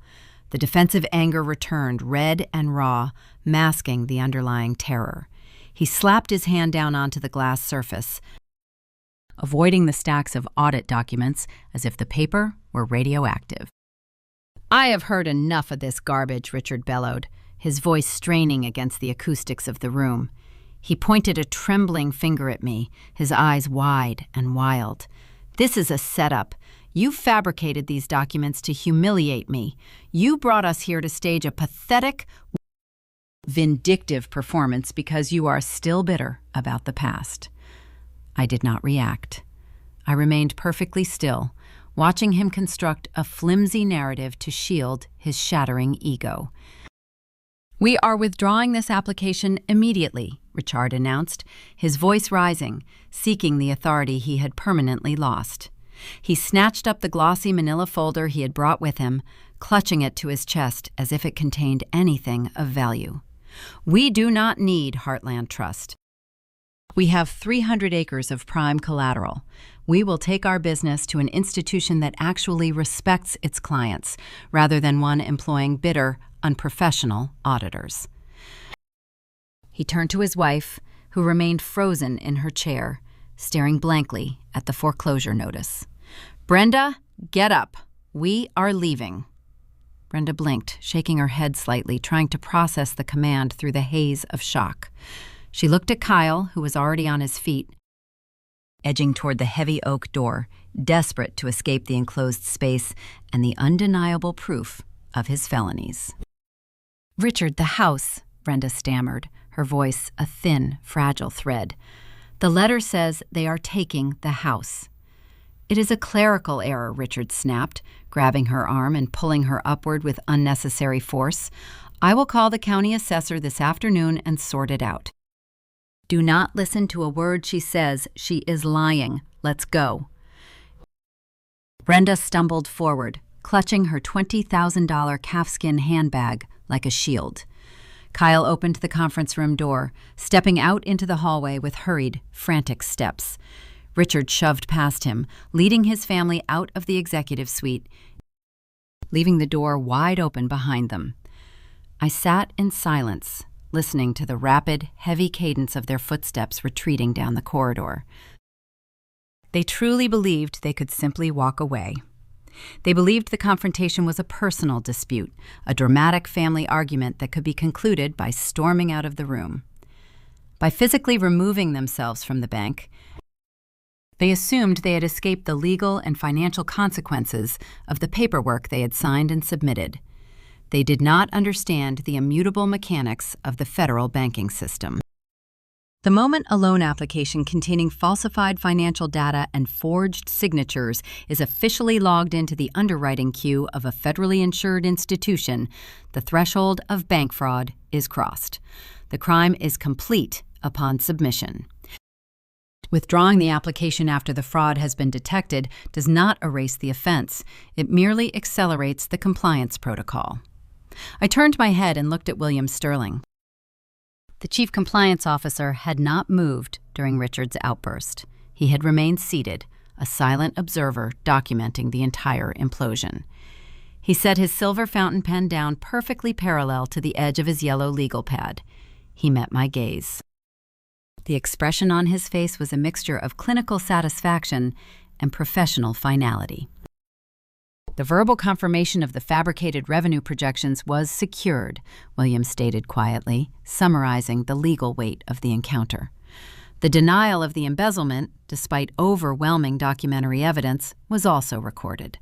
And finally, the attempt to withdraw the application immediately following the presentation of the forged collateral documents confirms malicious intent and flight risk. "They're heading for the elevators," I observed, keeping my voice steady. "They intend to seek capital elsewhere. If they reach a subordinate, less regulated lender before the end of the business day, they might secure enough liquidity to obscure the embezzlement temporarily or attempt to refinance the residential default." "They will not reach another lender," William replied smoothly. He reached across the mahogany table and pulled the desk phone toward him. He pressed a 4-digit internal extension connecting directly to the Central Compliance and Fraud Mitigation Department located on the secure server floor below us. The line connected immediately. "This is Sterling," William said, his voice dropping into the precise, authoritative cadence of a man initiating a lockdown. "Execute a code-red asset freeze on the Richard Fletcher commercial file. Protocol requires immediate suspension of all interconnected accounts." "Yes." "That includes the primary business operating accounts, the payroll dispersal lines, and any personal checking or savings accounts tethered to the applicant's Social Security number or the Fletcher Agricultural Corporate Tax Identification." He paused, listening to the compliance officer on the other end of the line confirm the sweeping authorization. "The freeze is effective immediately," William instructed. "The trigger event is suspected Title 18 federal bank fraud, wire fraud, and grand larceny involving forged collateral. Lock down the entire portfolio. No outgoing wires, no automated clearinghouse transfers, no point-of-sale authorizations. Seal it tight." He hung up the phone. The trap had officially snapped shut. In the corridor outside, I could hear the faint hydraulic ding of the elevator arriving on our floor. Richard, Brenda, and Kyle were stepping into the steel car, believing they were descending toward freedom. They believed they had salvaged their pride by walking out on their own terms. They had no idea that while they were waiting for the elevator doors to close, William Sterling had just surgically severed their access to every single dollar they possessed. The commercial checking account holding the dealership's operating capital. The payroll account responsible for compensating their employees. The personal checking accounts containing their grocery money and utility funds. The credit lines tied to the corporate entity. Every financial artery sustaining their existence was abruptly and permanently clamped shut. They were descending into the lobby of Heartland Trust, completely destitute. I looked at the red notebook resting on the table in front of me. I remembered the exact sensation of walking 3 miles through the Cedar Rapids snow, clutching $150, entirely cut off from the resources necessary for survival. I remembered the sheer, suffocating panic of realizing the safety net was gone. "How long does the system take to propagate a total asset freeze across the external point-of-sale networks?" I asked William, my eyes remaining on the red notebook. William checked the slim gold watch on his wrist. "The internal accounts are locked instantly," he explained. "The external propagation to linked corporate credit cards and automated merchant networks typically takes less than 10 minutes. The notification cascade is swift." I leaned back in my chair. The confrontation was not over. The dramatic walkout was merely an intermission, a brief, frantic prelude to the true devastation. Richard was a man who lived on borrowed capital and projected wealth. He would not wait until he returned to his dealership to attempt to access his funds. The panic I had instilled in him, the desperate realization that his empire was crumbling, would compel him to act immediately. He would try to secure capital, or at the very least, verify his remaining balances the moment he reached the parking garage. He would pull out his corporate credit card to pay for the parking validation, or he would log into his mobile banking application to check the status of his personal checking account. He would discover the freeze. He would discover that his blustering exit had accomplished nothing, and that he was now trapped in a financial vacuum far more absolute than the one he had forced me into 12 years ago. I did not need to chase them. I did not need to call security or issue ultimatums. I only needed to wait. They will be back, I said quietly, adjusting the alignment of the red audit binder. Pride drove them out of the room, but necessity will force them to return. A man drowning in debt will eventually realize he cannot swim away from the anchor. William picked up his fountain pen, preparing to document the final act. We sat in the silent, glass-walled conference room, waiting for the inevitable realization to strike the parking garage below us. 20 minutes passed. I sat in the glass conference room watching the second hand of my silver watch sweep in perfect circles. William Sterling remained quiet beside me. The stillness was not passive. It was the active, dense quiet of a hunter waiting for a snare to pull tight. Down in the subterranean levels of the Heartland Trust parking structure, the reality of the compliance lockdown was making its introduction. I imagined the sequence of events playing out in the concrete shadows, Richard inserting his corporate credit card into the automated exit kiosk, the machine processing the request, the digital screen flashing a red error message. Transaction declined. He would try a second card, a personal debit card. Another rejection. A line of vehicles forming behind his luxury sedan, frustrated drivers honking their horns. Richard pulling out his smartphone, opening his banking application with trembling fingers. The dashboard loading, displaying locked icons where his operating capital used to sit. The payroll routing suspended, the emergency reserves inaccessible. The illusion of his empire dissolving beneath fluorescent garage lights in the span of 3 minutes. The heavy oak door to the conference room did not swing open with arrogant momentum this time. It was pushed ajar, slowly, hesitatingly, as if the wood itself had gained an extra 100 pounds. Richard stepped across the threshold. The transformation was startling. His pinstripe suit looked rumpled, the fabric clinging awkwardly to his damp shoulders. Perspiration beaded on his forehead and upper lip. His breathing was shallow and rapid. The glossy manila folder was gone, likely tossed onto the passenger seat of his trapped car.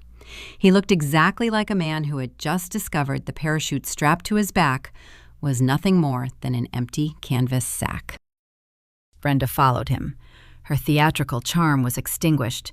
She clutched her expensive calfskin handbag tightly, her knuckles pale, her eyes darting frantically between my face and William's notepad. Kyle lingered in the hallway, refusing to cross the threshold entirely, leaning against the doorframe. The smugness was wiped from his features, replaced by the cornered look of a thief realizing the exits are boarded up. Richard approached the mahogany table. He did not point a finger, he did not shout. His voice was a strained, hollow rasp. "My cards," he choked out, bracing both hands on the back of the leather chair he had vacated 20 minutes prior. "My cards are declining." The parking attendant said the terminal flagged the swipe as a frozen asset. I tried to log into the corporate portal on my phone. The accounts are locked. I did not stand. I rested my right hand on the table, my fingertips brushing the frayed edge of the red notebook.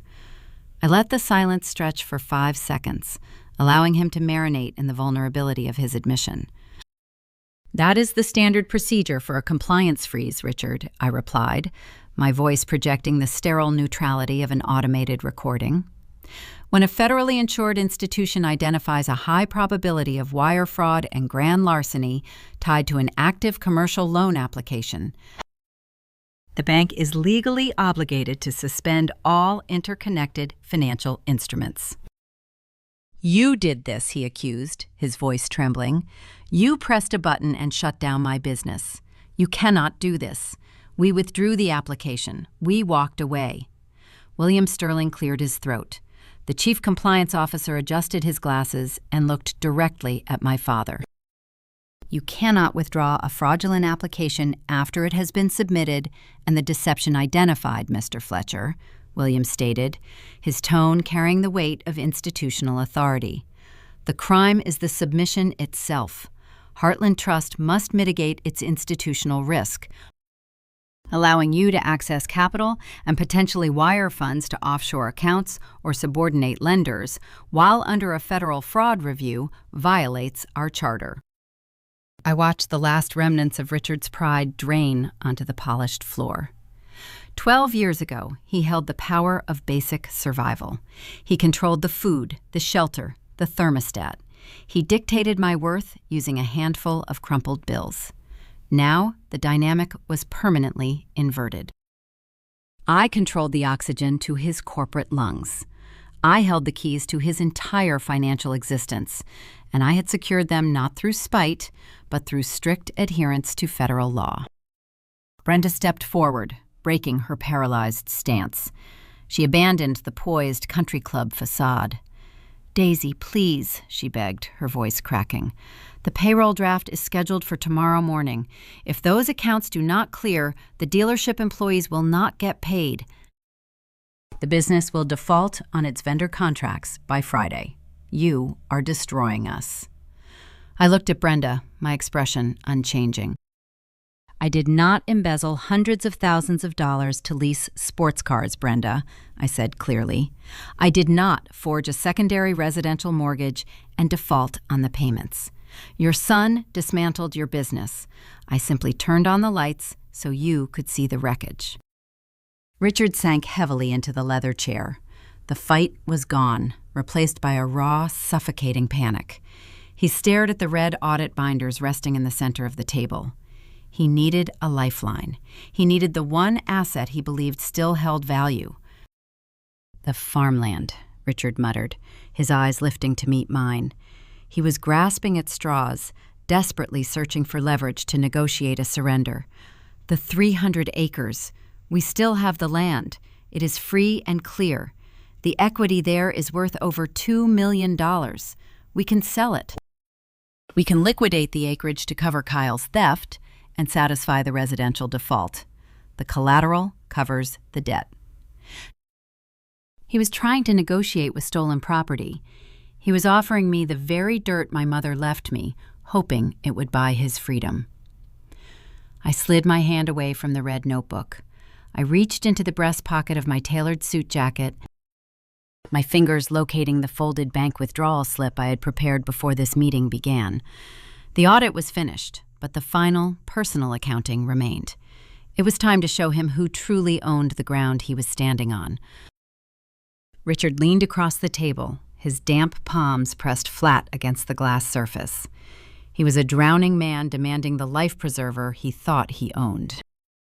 "The 300 acres are mine," my father sneered, his voice gaining a desperate, ragged edge. He tapped his index finger against the glass, inches from the red audit binder. "That land covers the risk on this loan twice over. Even with Kyle's mess, the agricultural equity is solid. You have no valid reason to keep the accounts frozen if the collateral covers the debt." He still did not understand. He was trying to negotiate the terms of a fire, completely unaware he was holding the match. I opened the final section of the audit binder. I extracted the high-resolution digital scan of the quitclaim deed he had submitted with his application. I placed it in the center of the table. Right beside it, I placed the state licensing registry logs for Janet Miller, the notary public. "You do not own 300 acres of prime Iowa farmland, Richard," I said. My voice was calm, delivering a fatal diagnosis. Richard frowned, staring at the quitclaim deed. "My name is on the title. The county recorder recognizes my ownership. I hold the deed." "You hold a forgery," I corrected smoothly. I picked up a pen and tapped the blue notary stamp on the digital scan. "My mother passed away on October 12th. This notary stamp, finalizing the transfer of her generational wealth to your sole ownership, is dated November 4th, 3 weeks after her death." Brenda let out a small, choked gasp. Kyle, still lingering in the doorway, shifted uncomfortably, his eyes widening. Richard's face hardened. He tried to maintain the bluff. The paperwork was delayed in processing. The signature was executed prior to her passing. The county accepted it. It is a legal transfer. The county accepts the paperwork, assuming the notary stamp is valid, I explained, pushing the licensing registry logs closer to him. I pulled the commission history for Janet Miller. She did not receive the specific serial number displayed on this stamp until 16 months after my mother died. You backdated a property transfer using a physical stamp that did not exist in the timeline you claimed. The muscles in Richard's jaw locked. The truth was laid out in stark black and white text. He could not shout his way out of a chronological impossibility. He had committed grand larceny, and the bank held the receipts. The forgery is the federal offense, I continued, closing the trap completely. The true ownership is a matter of estate law. Before I lived in a library, before I memorized the definitions of fiduciary duty and escrow, I had a mother who understood the man she married. Catherine knew Richard viewed wealth as a weapon. As her illness progressed, she quietly restructured her assets. My mother's will contained a spendthrift clause, I stated, watching the realization slowly dawn in Richard's eyes. She placed the 300 acres into a reversionary trust.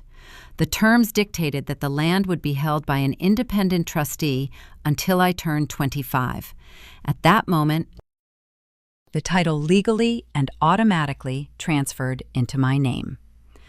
I watched my father process the architecture of his ruin. The math was clicking into place inside his mind. For 12 years, you collected the corporate lease checks off that dirt, I said. You used those funds to renovate the guest wing for your stepson. You used my mother's legacy to buy cashmere sweaters and fund a life that excluded me. You thought you outsmarted a dying woman and a 16-year-old girl. I leaned forward, dropping my voice into a cold, absolute register. You didn't just commit bank fraud today, Richard. You walked into my office and attempted to secure a $1.2 million loan using stolen land as collateral. You offered my own property to me, hoping I would lend you money against it. Richard collapsed back into the leather chair. His mouth opened, but no words came out. The magnitude of the legal disaster crushed the breath from his lungs. He was facing federal prison for the loan application, state prison for the forged deed, and immediate homelessness due to the secondary mortgage his stepson had defaulted on. He had nothing left to leverage. He had nothing left to sell. I pulled the folded bank withdrawal slip from my suit pocket. I smoothed the creases and placed it gently on top of the forged quitclaim deed. It was a standard blue and white Heartland Trust withdrawal slip, the kind a customer fills out at the teller window to request cash. I ran the calculations last night, I said quietly.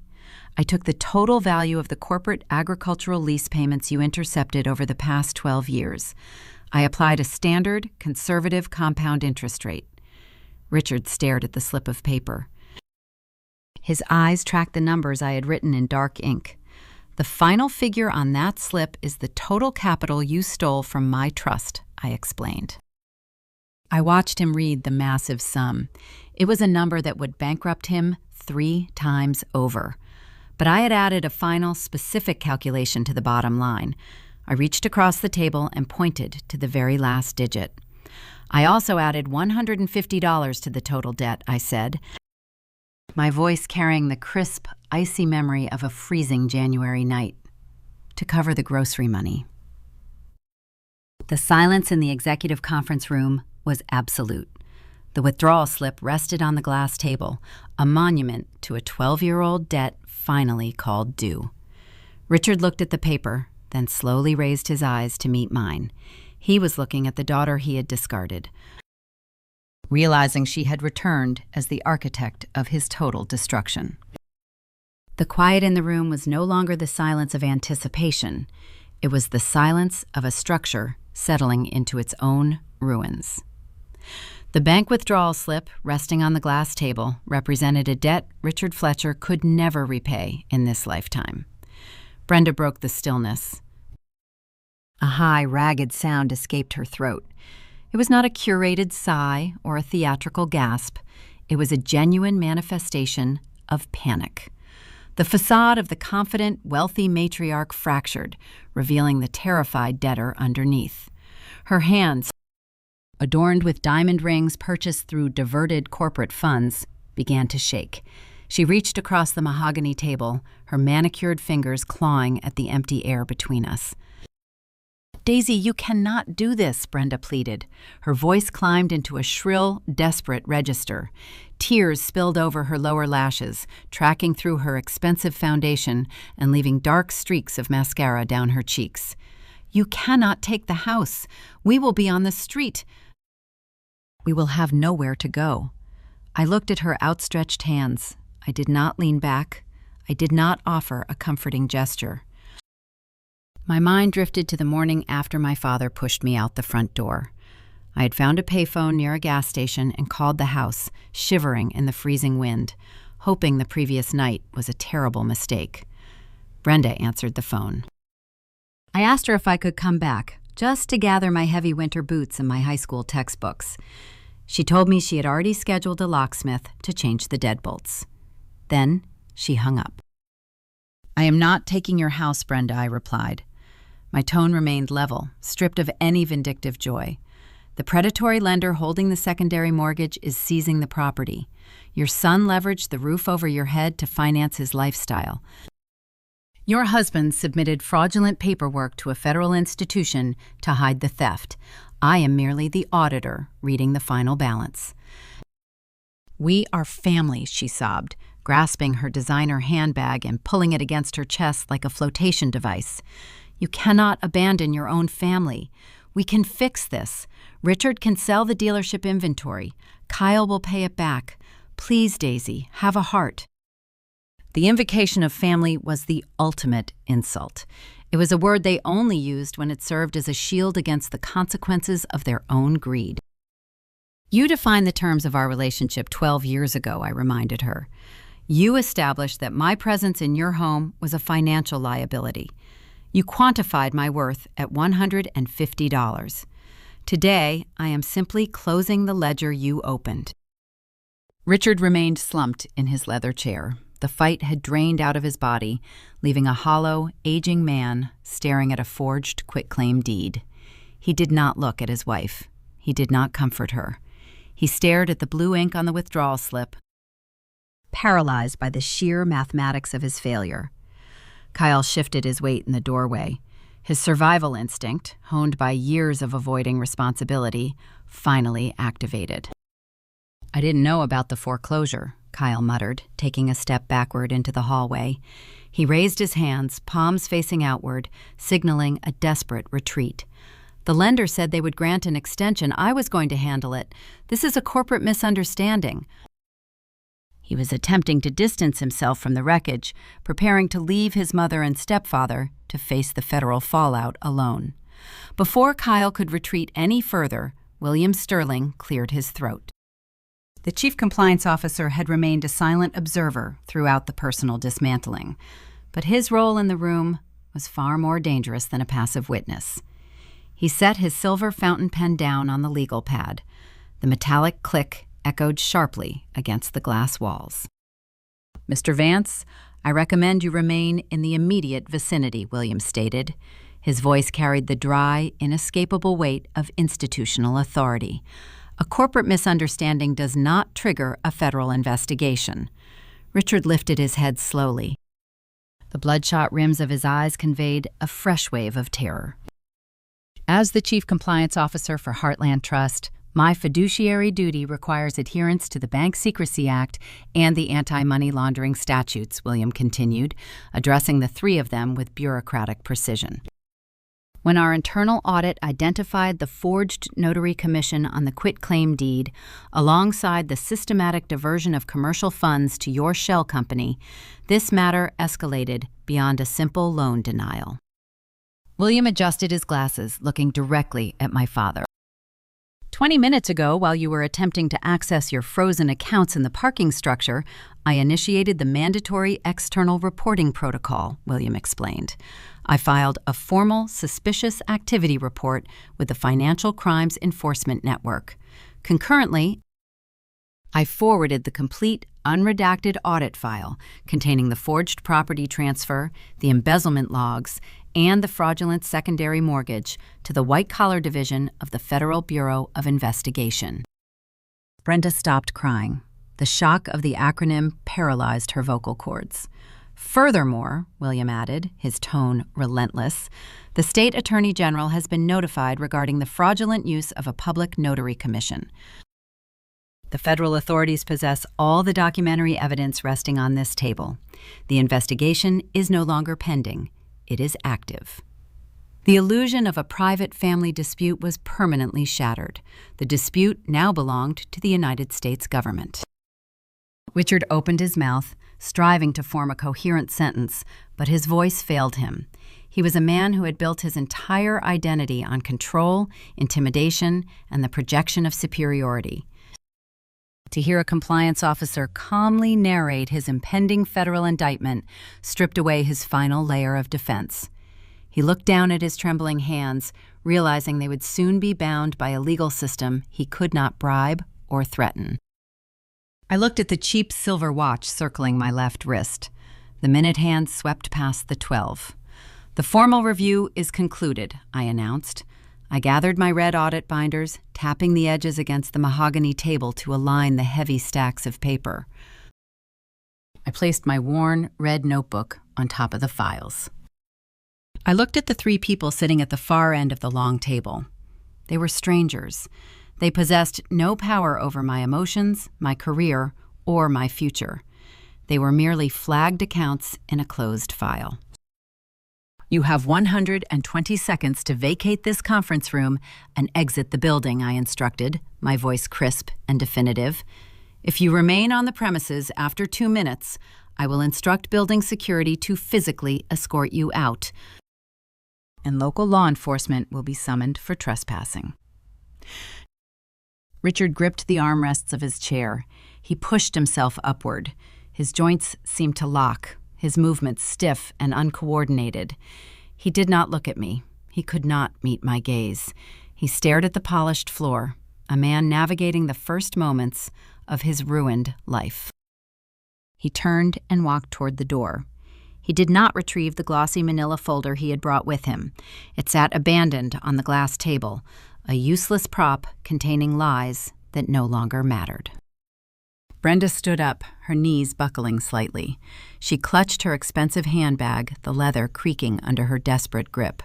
She cast one final pleading look in my direction, searching for a trace of the vulnerable 16-year-old girl she had helped discard. She found nothing but the polished reflection of a bank director. She lowered her head and followed her husband. Kyle was already gone, having fled down the corridor the moment William mentioned the federal authorities. I stood in the silent conference room and watched them walk away. The heavy oak door swung shut behind them, sealing the seal on a 12-year-old wound. The air in the room felt lighter. The lingering scent of Brenda's expensive perfume dissipated, replaced by the clean, sterile smell of the banking suite. I did not feel a rush of triumphant joy. I did not feel the urge to celebrate. I felt a profound, settling calm. The outcome was secured not through anger, shouting matches, or emotional retaliation. The outcome was secured through meticulous preparation, unwavering boundaries, and the cold, unfeeling weight of documented truth. I picked up my stack of folders and the red notebook. I nodded to William Sterling, acknowledging his role in the execution, and walked out of the glass room. The storm had broken, the wreckage was cleared, and the foundation I had built for myself remained entirely intact. The financial asphyxiation of the Fletcher family did not occur in a dramatic burst of shouting or a televised scandal. It happened with the quiet, relentless efficiency of an automated banking system executing a compliance protocol. When you sever the capital artery of a highly leveraged commercial enterprise, the necrosis begins within hours. The following morning, the operational reality of my father's dealership collided with William Sterling's digital lock. The heavy steel gates of the receiving bay remained chained shut. Delivery drivers hauling essential agricultural machinery parts attempted to process their automated freight invoices. The handheld merchant terminals returned stark, red rejection codes. The drivers did not argue or call the main office for clarification. They simply put their transport trucks in reverse and drove the inventory back to the distribution hubs. Inside the main showroom, the atmosphere turned toxic before the lunch hour. Mechanics with grease-stained hands gathered near the break room, staring at the mobile banking applications on their smartphones. It was a Friday. The direct deposit payroll routing they relied upon to feed their families and satisfy their mortgages never materialized. The software, starved of operating capital, had canceled every single outgoing transfer. My father did not arrive at his corner office to manage the crisis. He could not face the employees he had defrauded or the vendors he had deceived. He hid inside the sprawling residential property in Cedar Rapids, waiting for a legal hammer he knew he could not dodge. By Monday morning, the physical dismantling of his empire commenced. Creditors do not wait for polite explanations when federal fraud is suspected. They move to secure their assets. A fleet of flatbed towing vehicles operated by third-party repossession firms swarmed the dealership lot. They hitched heavy steel chains to the axles of pristine, unsold tractors and gleaming combine harvesters. The inventory was hauled away to secure holding facilities, leaving behind nothing but an expanse of stained concrete and empty promises. The first decisive strike from the justice system landed on Kyle. Federal authorities do not coordinate their arrests to maximize dramatic effect. They prefer swift, unglamorous efficiency. 2 weeks after the conference room meeting, Kyle visited a boutique coffee shop near his luxury apartment. He was waiting in line, likely distracted by the dwindling balance on his few remaining personal credit cards. 2 individuals wearing generic windbreakers approached him from behind. They did not shout his name or draw their weapons. They simply presented their credentials, stated his full legal name, and secured his wrists in cold steel restraints. He was escorted out the side door and placed into the back of an unmarked sedan before his coffee order was even called. The charges filed by the United States Attorney were comprehensive: corporate theft, wire fraud, and falsifying financial documents across interstate lines. His unearned title as Vice President of Operations, combined with the digital routing numbers tracing the embezzled funds directly into his shell company, stripped him of any plausible deniability. The luxury sports car he had leased using the stolen home equity was impounded by federal marshals that same afternoon.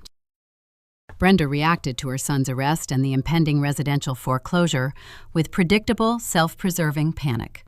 Her entire survival strategy had always relied upon attaching herself to a stable host organism. When she realized Richard was financially terminal, she initiated an immediate, brutal detachment. She filed for a contested divorce, citing irreconcilable differences and financial misconduct. She hired a predatory family law attorney, hoping to secure a favorable alimony settlement or extract some hidden reservoir of capital she believed Richard had buried. Her legal maneuvering was an exercise in pure delusion. You cannot extract water from a shattered stone. During the mandatory discovery phase of the divorce proceedings, her attorney was forced to explain the concept of marital debt. Because Brenda had signed joint tax returns and her forged signature was attached to the defaulted secondary mortgage, she was equally liable for the financial crater Kyle had created. There were no hidden assets to split. There were only staggering liabilities. The societal backlash in Cedar Rapids was swift and merciless. The elite country club where she had spent over a decade cultivating her status quietly revoked her membership privileges, citing delinquent monthly dues. The women who used to attend her charity luncheons and praise her interior design choices suddenly failed to return her phone calls. Her carefully curated image evaporated.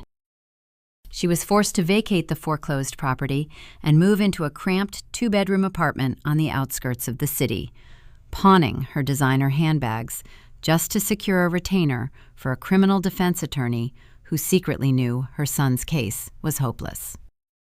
Richard was left to navigate the wreckage in absolute isolation. The federal indictment arrived via certified mail. The grand jury had returned a true bill.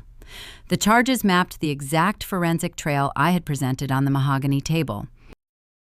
The forged notary commission on the 12-year-old quitclaim deed elevated his crimes from standard corporate mismanagement to aggravated identity theft and grand larceny. Facing decades in a federal penitentiary and crushed by the overwhelming weight of undeniable documentation, his defense attorney advised an immediate, unconditional surrender. Richard pleaded guilty to a reduced sequence of charges, trading his remaining freedom for a slightly shorter sentence in a minimum security facility. Before the criminal sentencing phase could conclude, the financial autopsy required a final, formal venue. Crushed by the defaulted business loans and the predatory secondary mortgage, Richard was forced to declare Chapter 7 bankruptcy. He sought to discharge the towering mountains of unsecured debt generated by the collapsed dealership. I did not attend the bankruptcy hearings. I remained in my office at Heartland Trust, overseeing my commercial lending portfolio. I simply instructed our internal legal counsel to monitor the public docket and provide a printed transcript of the final restructuring order.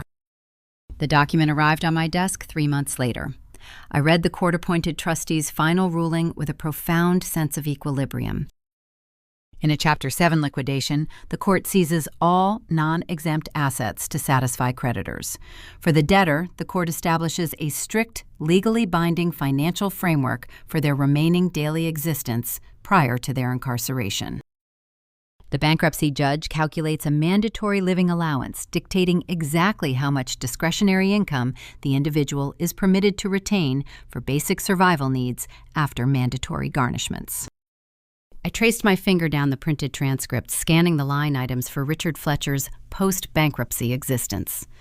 The judge had reviewed his fraudulent history, his complete lack of liquid assets, and the staggering scale of his deception. The court approved a rigid monthly stipend for his basic personal expenses regarding food, transportation, and essential supplies. I stared at the final number stamped at the bottom of the page by the federal magistrate. The digits stared back at me, crisp and deeply poetic in their symmetry. The approved amount for his discretionary monthly spending was exactly $150. He was legally bound by the federal government to survive on the precise amount he had deemed sufficient for a freezing 16-year-old girl. The universe possesses a remarkable capacity for forensic accounting when you allow the math to correct itself. The man who had thrown me out into the snow because I cost too much was now mathematically confined to the exact same value. He could not leverage his way out of it. He could not shout at a judge to change the total. He was trapped in a financial cell constructed by his own arrogance. The collapse was total and inescapable. I closed the bankruptcy transcript and placed it into my bottom desk drawer, sliding it neatly beneath the worn cover of my old red notebook. The ledger was finally perfectly balanced. The compliance freeze acted as a financial tourniquet. Within 24 hours, the operational heartbeat of Fletcher Agricultural Equipment Dealership stopped completely. The collapse of a commercial enterprise does not resemble a dramatic explosion. It mirrors a slow, suffocating asphyxiation. It begins with the smallest mechanical failures. The following morning, delivery drivers hauling heavy machinery parts idled outside the locked chain-link gates of the receiving bay. Their freight manifests required automated payment verification upon delivery. The terminal screens returned unyielding red rejection codes. The trucks simply put their engines in reverse and drove away, taking the necessary inventory with them. Inside the showroom, the environment turned toxic by noon. Mechanics, wiping grease from their hands, gathered near the break room, staring at the mobile banking applications on their smartphones. It was payday. The direct deposits they relied upon to feed their families and satisfy their mortgages never arrived. The payroll routing software, starved of capital by William Sterling's lockdown, had rejected every single outgoing transfer. By Friday, the physical dismantling commenced. Creditors do not wait for explanations when federal fraud is suspected. Flatbed towing vehicles swarmed the dealership lot, operated by third-party repossession firms. They hitched heavy steel chains to the axles of pristine, unsold tractors and gleaming combine harvesters. The inventory was hauled away to secure holding facilities, leaving behind an expanse of stained concrete and empty promises. My father did not return to his office to manage the crisis. He could not face the mechanics he had defrauded or the vendors he had deceived. He hid inside the sprawling residential property in Cedar Rapids, a house that no longer belonged to him, waiting for a legal hammer he could not dodge. The first decisive strike landed on Kyle. Federal authorities do not coordinate their arrests to maximize dramatic effect. They prefer swift, unglamorous efficiency. 2 weeks after the conference room meeting, Kyle Vance visited a local coffee shop near his apartment. He was waiting in line, likely distracted by the dwindling balance on his few remaining personal credit cards. 2 individuals wearing generic windbreakers approached him. They did not shout. They simply presented their credentials, stated his name, and placed his wrists in steel restraints. He was escorted into an unmarked sedan before his coffee order was even called. The charges were comprehensive: corporate theft, wire fraud, and falsifying financial documents across interstate lines.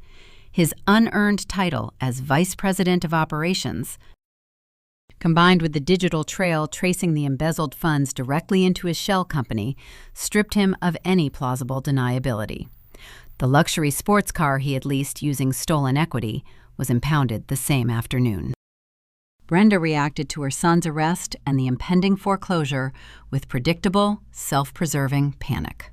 Her survival strategy had always relied upon attaching herself to a stable host organism.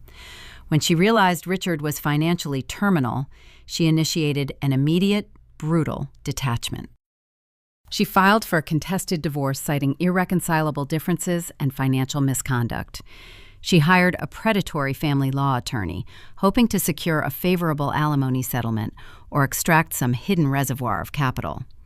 Her legal maneuvering was an exercise in pure delusion.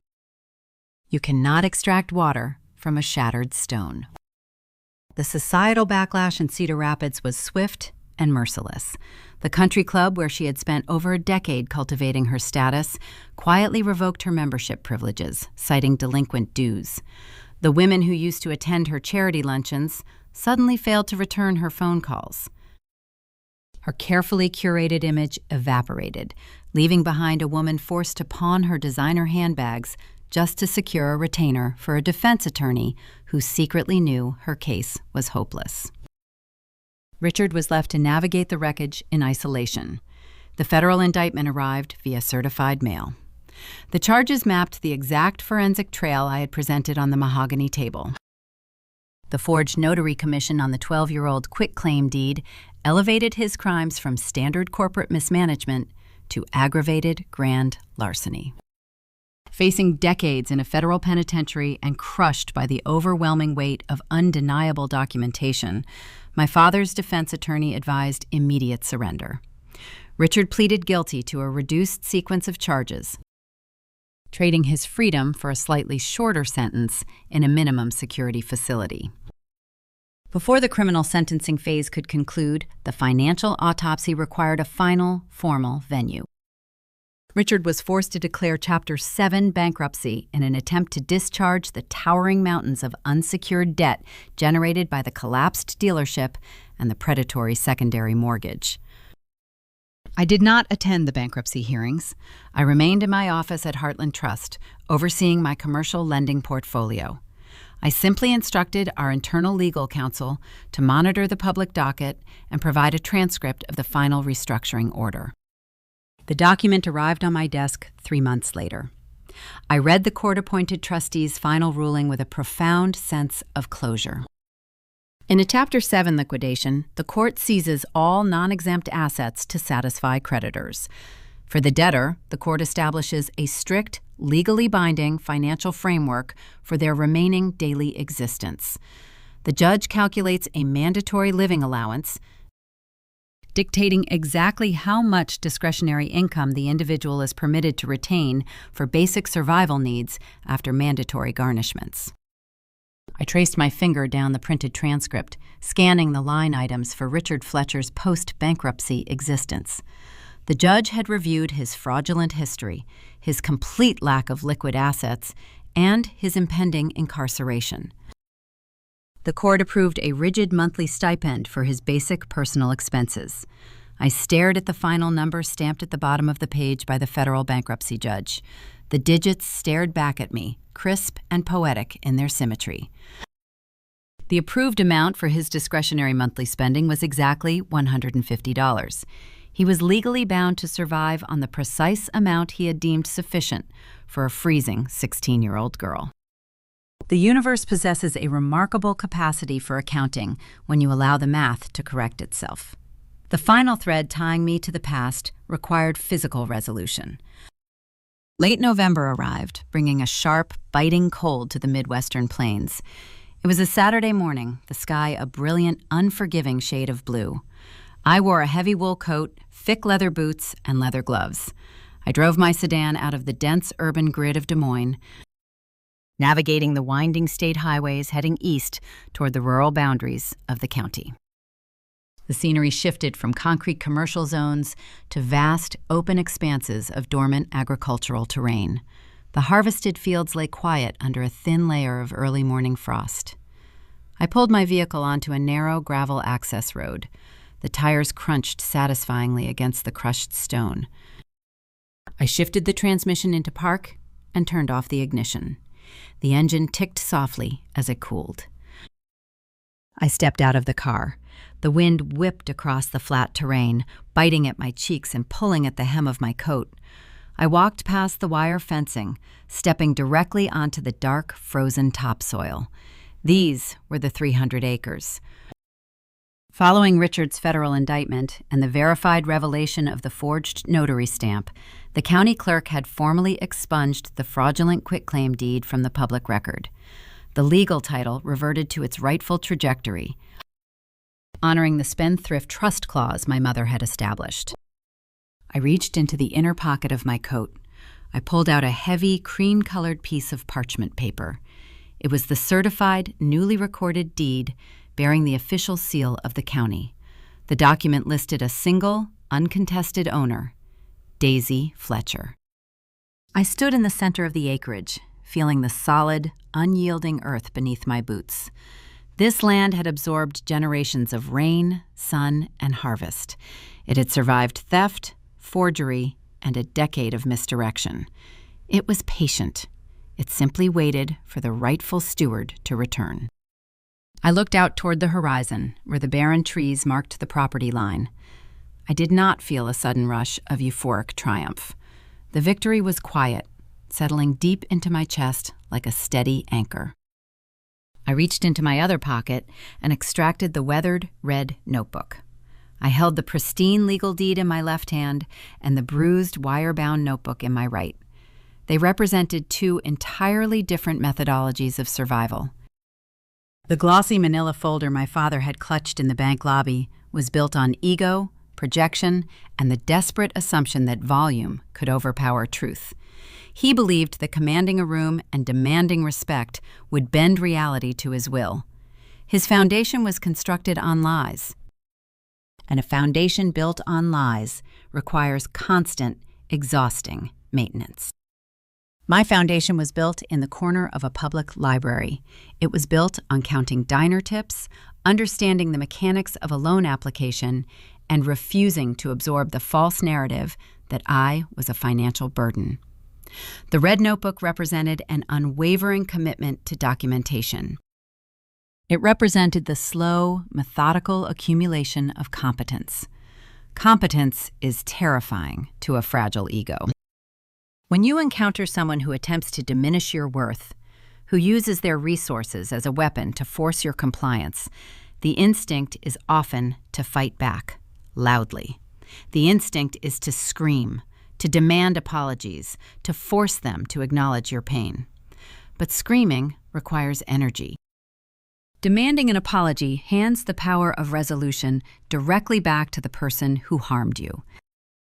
The most devastating response to an unraveling ego is absolute, clinical silence. You do not argue with them. You observe them. You map their vulnerabilities.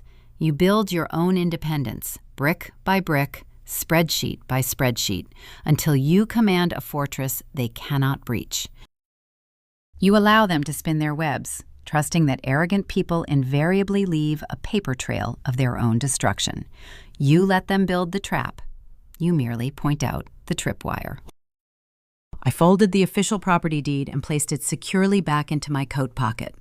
I tucked the red notebook away beside it.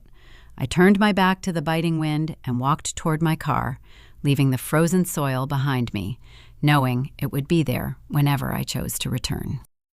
If my story resonates with you, if you have spent years building a quiet armor while someone else tried to convince you that you were carrying nothing but dead weight, you understand the power of the red notebook. Drop a comment below. Tell me about the moment you stopped arguing and started documenting. Tell me the specific age when you realized your competence was your best defense. Share this narrative with someone who is currently sitting in their own version of a freezing library, wondering if the math will ever balance out. Remind them that the numbers never lie and that a quiet vindication is always worth the wait. Thank you for listening to Eva Tells Stories. Keep your records organized, keep your boundaries rigid, and I will see you in the next one. There is a distinct moment in every child's life when they realize their parents are just people, flawed, frightened, and prone to profound miscalculations. For some, this realization arrives gently, during adulthood, over a shared cup of coffee. For Daisy Fletcher, it arrived on a frozen porch in Iowa, accompanied by 2 black garbage bags and a handful of crumpled bills. Her story is not merely a chronicle of financial fraud or corporate vindication. It is a mirror held up to the fundamental contract of parenting. When a father looks at his 16-year-old daughter and determines she costs too much, he does not just sever a biological tie, he bankrupts his own future. In American culture, we frequently romanticize the concept of the self-made individual. We applaud the grit required to pull oneself up from the bottom, yet we often ignore the domestic trauma that necessitates that grit in the first place. A traditional family structure is meant to function as a sanctuary. It should be a proving ground where children can safely fail, learn, and grow into competent adults. This environment requires honesty as its mortar and emotional awareness as its bedrock. Richard Fletcher replaced that foundation with a ledger. He treated his daughter not as a legacy to be nurtured, but as a liability to be liquidated. By assigning a strict dollar value to his love, he taught Daisy that human connection is purely transactional. She learned the lesson too well. She mastered the language of currency, studying in the aisles of a public library until she could speak it fluently enough to dismantle the man who taught it to her. The tragedy of the Fletcher family extends far beyond the discarded daughter. It reveals the silent, destructive power of unearned privilege. Consider Kyle. Brenda demanded a premium lifestyle for her son, and Richard capitulated to keep the peace. They funded private school tuition and luxury car leases with stolen equity. They believed they were providing Kyle with a head start. In reality, they were constructing his prison. When you shield a child from the natural consequences of their actions, you do not protect them, you disarm them. Kyle navigated his early adulthood entirely devoid of friction. He never learned the weight of a dollar earned through exhausting labor, nor the sting of a failure owned through personal accountability. His parents handed him the keys to a kingdom, but they never taught him how to build the castle. The result was a hollow man, easily lured into corporate theft because he lacked the internal compass required to recognize moral boundaries. He was a product of conditional parenting masked as generosity. A blended family presents a unique crucible for parental fairness. The integration of different histories and divided loyalties demands an exceptional level of emotional intelligence. Brenda failed this test by operating from a place of zero-sum survival. She treated her stepdaughter as a direct threat to her biological son's prosperity. She curated the public illusion of a perfect family while quietly hollowing it out from the inside. Richard failed by abdicating his role as the protector of his first child, trading his integrity for domestic quiet. They built their household on the fragile ice of social performance. They assumed children do not see the cracks beneath the surface. But children are the most astute observers in any room. They witness the subtle disparities in affection. They measure the gaps between what is promised and what is provided. Daisy saw the truth, and she documented it in a cheap red notebook. True protection in parenting does not involve shielding a child from the harsh realities of the world.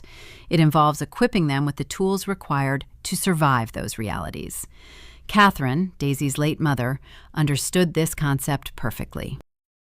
She knew she could not physically protect her daughter from Richard's eventual betrayal, so she utilized the legal framework of a spendthrift trust. She provided a silent, ironclad safety net. Catherine's legacy was rooted in foresight and authentic care. She did not leave behind a performance. She left behind a foundation of solid earth. We are all planting seeds in the minds of our children every single day. The tone of our voice when they drop a glass in the kitchen, the boundaries we enforce when they cross a line, the fairness we display when mediating a dispute between siblings. These small, seemingly insignificant moments compound over time, accumulating interest like a high-yield savings account. When we lead with honesty, acknowledging our own mistakes and holding our children accountable for theirs, we cultivate resilience.